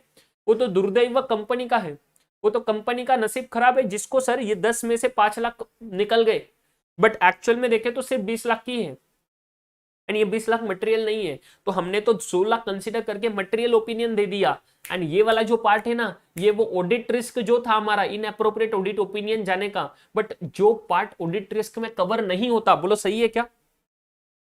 अरे आपको क्लियर हो रहा है क्या? मुझे पता है ये थोड़ा एडवांस लेवल डिस्कशन चल रहा है, बट ये आपको लिंक करना पड़ेगा जो ऑडिट रिस्क में पढ़े थे हम लोग। Guys please revise that point. Audit risk क्या पढ़े थे? ऑडिट रिस्क मतलब ऐसा रिस्क जहां पे ऑडिटर शायद गलत ओपिनियन दे दे, इनएप्रोप्रिएट ओपिनियन दे दे। बोलो सही है क्या? फटाफट से मुझे चैट बॉक्स में यस और नो बोलते जाना है, वाई एन करते करते मैं जैसे जैसे पूछता जाऊंगा। सर ऑडिट रिस्क मतलब जो ऐसा risk that the auditor will provide the inappropriate audit opinion, कि गलत ओपिनियन दे देगा सर ऑडिटर। अभी एक्चुअली देखिए, लॉजिकल देखे तो गलत ओपिनियन देने में 2 पार्ट बन सकते हैं। एक पार्ट बन सकता है जहां पे ऑडिटर बोल रहा है कि क्वालिफाइड नहीं है, मतलब ऑडिटर बोल रहा है सब सही है बट एक्चुअल में क्वालिफाइड हो सकता है। बोलो सही है क्या? ऑडिटर बोल देगा कि साहब ये क्वालिफाइड नहीं है, ये एकदम सही है, बिकॉज हमने जो सैंपल टेस्ट करा उस बेसिस पे हमें कोई गलतियां नहीं मिली, तो हमारे हिसाब से पूरे के पूरे इस पे भी कोई गलतियां नहीं होगी। समझ रहे हो? 10 ट्रांजैक्शन टेस्ट करे, कुछ भी गलती नहीं मिली, तो हम तो यही मानेंगे कि 200 में भी कुछ भी गलती नहीं है। बट सर पॉसिबल है कि पीछे बचे हुए 190 में से कुछ गलत हो जाए एंड वो मटेरियल मिसस्टेटमेंट हो जो सर हमारे से इग्नोर हो गया क्योंकि इनहेरेंट लिमिटेशन है। तो ये तो पॉसिबल फैक्ट है, ये ऑडिट रिस्क में कवर होगा, ये ऑडिट रिस्क में कवर होगा।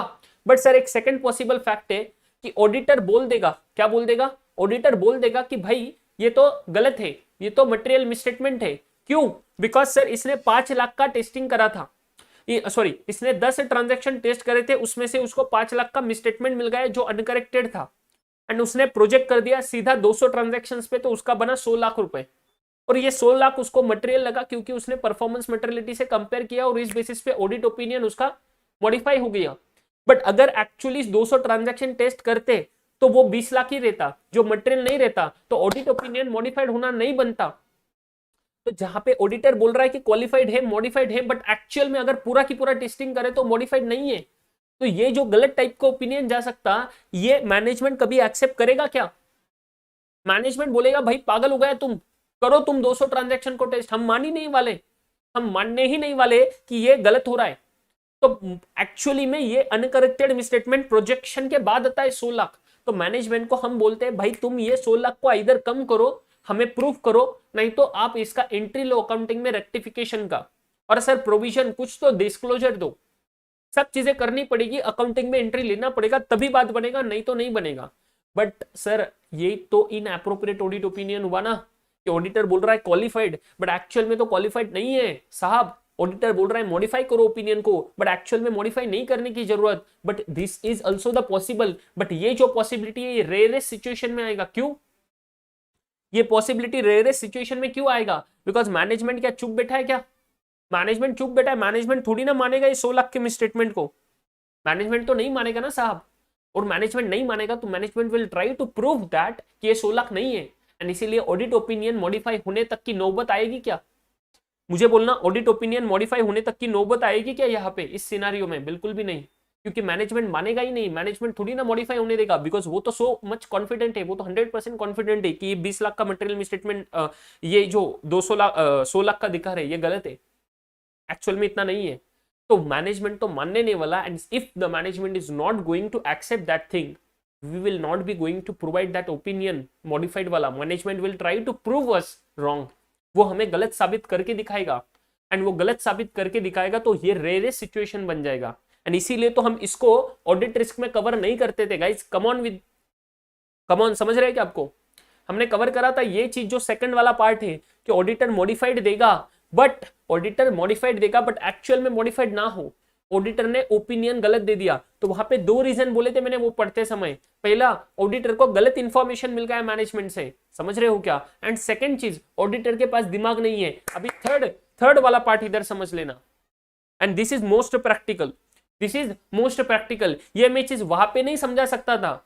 लॉजिकल है ना भैया, मैं सब चीजें वहां पे कैसे समझा पाऊंगा, बिकॉज तब तक आपको ये भी नहीं पता है कि सैम्पलिंग एंड प्रोजेक्शंस होता है। समझ रहे हो क्या? So this is very important thing guys, need to be consider. And अभी ये चीज है जिसके वजह से वो रिस्क अगेन आ सकता है, बट उसको हम कंसीडर नहीं करेंगे बिकॉज लॉजिकल है। मैनेजमेंट चुप नहीं बैठेगा, मैनेजमेंट हमें गलत प्रूफ करके दिखाएगा, एंड मैनेजमेंट हमें गलत प्रूफ करेगा तो हम लोग उसको मॉडिफाई नहीं करेंगे। तो ये रेयरेस्ट पॉसिबल सिनारियो है which is not covered in the audit risk. I hope you guys are absolutely crystal clear about this concept. Perfect है क्या? कोई शंका, कोई सवाल, कोई दिक्कत जिंदगी में, कोई प्रॉब्लम आपके साथ?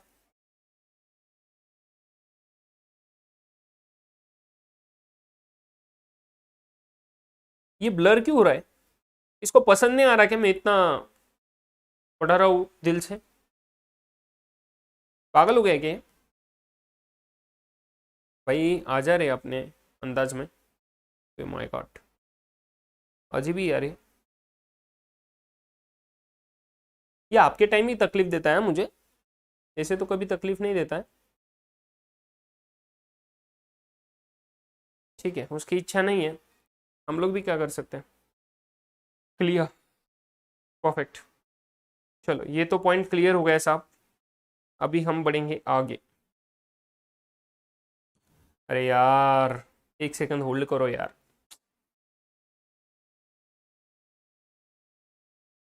बहुत ही प्रॉब्लम है यार हमारी जिंदगी में पढ़ने के लिए, उसको सहन ही नहीं हो रहा।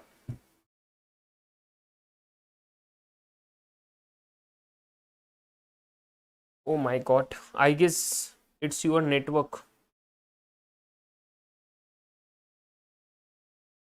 टाइम टू टाइम नहीं स्वाति जी, बस अभी हुआ था वो। एंड वो कब कब कब होता है मैं आपको बताता हूँ, जब लैपटॉप का चार्जिंग कम हो जाता है ना, तो वो रैम पे प्रेशर आता है। Because of this actually it guest मतलब ये हो जाता है, वो सॉफ्टवेयर का साइज बहुत हाई रहता है ना। मैं ये स्ट्रीमिंग सॉफ्टवेयर भी यूज कर रहा हूँ, वो भी यूज कर रहा हूँ, सब चीजें एक ही कंप्यूटर पे चल रही है, तो बिकॉज ऑफ दैट वो रैम का साइज है ना, वो रैम उतना सहन नहीं कर सकता, and that is the reason ऐसा कभी कभी दिक्कत आता है। This is the technical explanation, समझे? उसके वजह से होता है, बाकी नेटवर्क के वजह से इसमें फर्क नहीं पड़ता।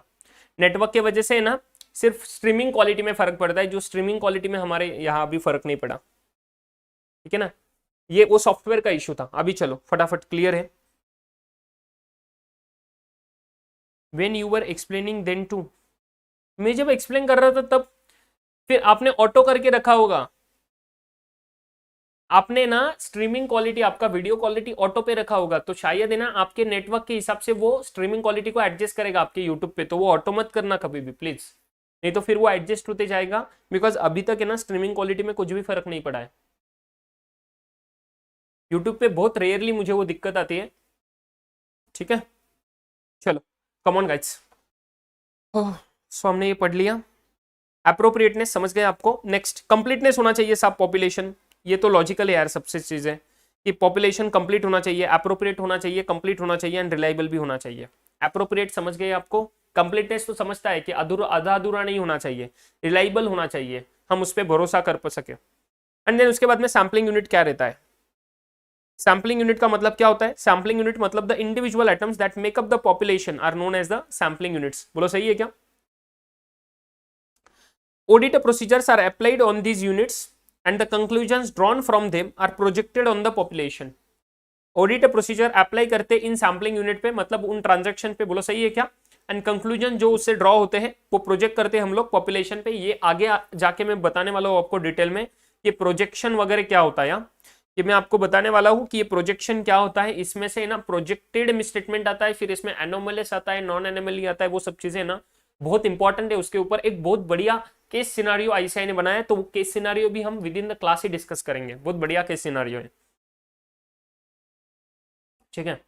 सैम्पलिंग प्रोसेस जो परफॉर्म होता है, प्लीज 2 मिनट के लिए थोड़ा एडजस्ट कर लेना, इतना पार्ट हम खत्म करते हैं सैम्पलिंग प्रोसेस वाला। सैम्पलिंग प्रोसेस परफॉर्म करा जाता है दो चीजों पे, टेस्ट ऑफ कंट्रोल्स करते समय और टेस्ट ऑफ डिटेल्स करते समय। टेस्ट ऑफ कंट्रोल्स टीओसी ये क्यों परफॉर्म करेंगे यहाँ पे, क्योंकि हमने ओई टेस्टिंग करना है। बोलो सही है क्या? ओई टेस्टिंग में, ऑपरेटिंग इफेक्टिवनेस में, ये पढ़ चुके ऑलरेडी। फिर ओई टेस्टिंग में जो सैंपल साइज रहेगा वो कौन डिटरमाइन करता है, प्लीज बोलोगे? ओई टेस्टिंग का सैंपल साइज कौन डिटरमाइन करता है गाइस? प्लीज बोलो ना यार, बोल चुका हूं मैं आपको। Sample size is determined by, कौन डिटरमाइन करता है ये सैंपल साइज? अरे यार वो ठीक है, डिटरमाइंड बाय ऑडिटर। क्या ऑडिटर के पास ऐसा कुछ दिया हुआ है प्रिसाइज मेजरमेंट की इतना ही होना चाहिए sample size? No, it is a matter of professional judgement. But मुझे बोलो, क्या ये सैंपल साइज डिटरमाइन करने के लिए टीओसी में बोल रहा हूँ प्लीज, आईसीएआई ने एक गाइडेंस नोट दिया है, used ICI guidance note is generally used, is recommended for this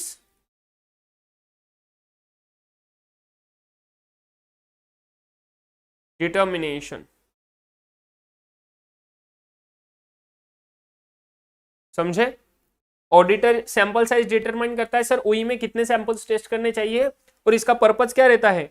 to identify the deviations. क्या आइडेंटिफाई करना साहब? डेविएशंस को आइडेंटिफाई करना है। डेविएशंस को कहां से? From the expected internal controls, कि वो इंटरनल कंट्रोल एक्सपेक्टेड क्या है, कैसे काम करना चाहिए, बट एक्चुअल में कैसे काम कर रहा है। इस डेविएशन को आइडेंटिफाई करने के लिए सर हम लोग ये टेस्टिंग करते हैं टेस्ट ऑफ कंट्रोल्स में, एंड वो ओई टेस्टिंग है जहां पे हम सैम्पलिंग यूज करेंगे। प्लीज, डिजाइन एंड इंप्लीमेंटेशन में सिर्फ एक ही सैंपल यूज करा जाता है, वहां पर भी सैंपल यूज करेंगे, सैम्पलिंग यूज करेंगे, but that is the random sample. समझे क्या? समझ गए क्या? ये कोई भी सैंपल हो सकता है हमारे तरफ से। ओई में भी सर हम लोग रैंडम सैंपलिंग यूज करेंगे, ध्यान में रखना। डीआई में भी यूज किया जाता है सैंपल, बट वहां पे सिर्फ एक ही ट्रांजैक्शन होता है। समझे क्या? एक ही सैंपल होता है, एक ही ट्रांजैक्शन होता है, वो कोई भी ले सकते, बिकॉज वहां पे पर्पस सिर्फ ये रहता कि कंट्रोल का प्रोसेस समझना है, इंप्लीमेंटेशन चेक करना है। बट ओई में through out the period sample select करने पड़ते हैं। सो यहाँ पे हमारा मेजर पर्पस आता है पॉपुलेशन को सैंपल सिलेक्ट करना। भले सैंपलिंग का प्रोसीजर जो है ये दोनों चीजों के लिए एप्लीकेबल हो जाएगा। रैंडम सैंपलिंग यूज किया जाता है, इधर मैं लिख देता हूं, यहां पे रैंडम सैंपलिंग यूज किया जाता है।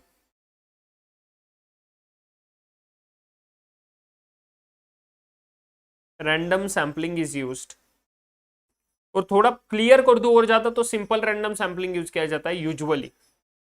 सिंपल रैंडम दो रहते हैं रैंडम में, सिंपल एंड स्ट्रेटिफाइड। स्ट्रेटिफाइड की बात नहीं कर रहे, सिंपल यूजुअली प्रैक्टिकल लाइफ में यूज किया जाता है, प्रैक्टिकली यूज्ड।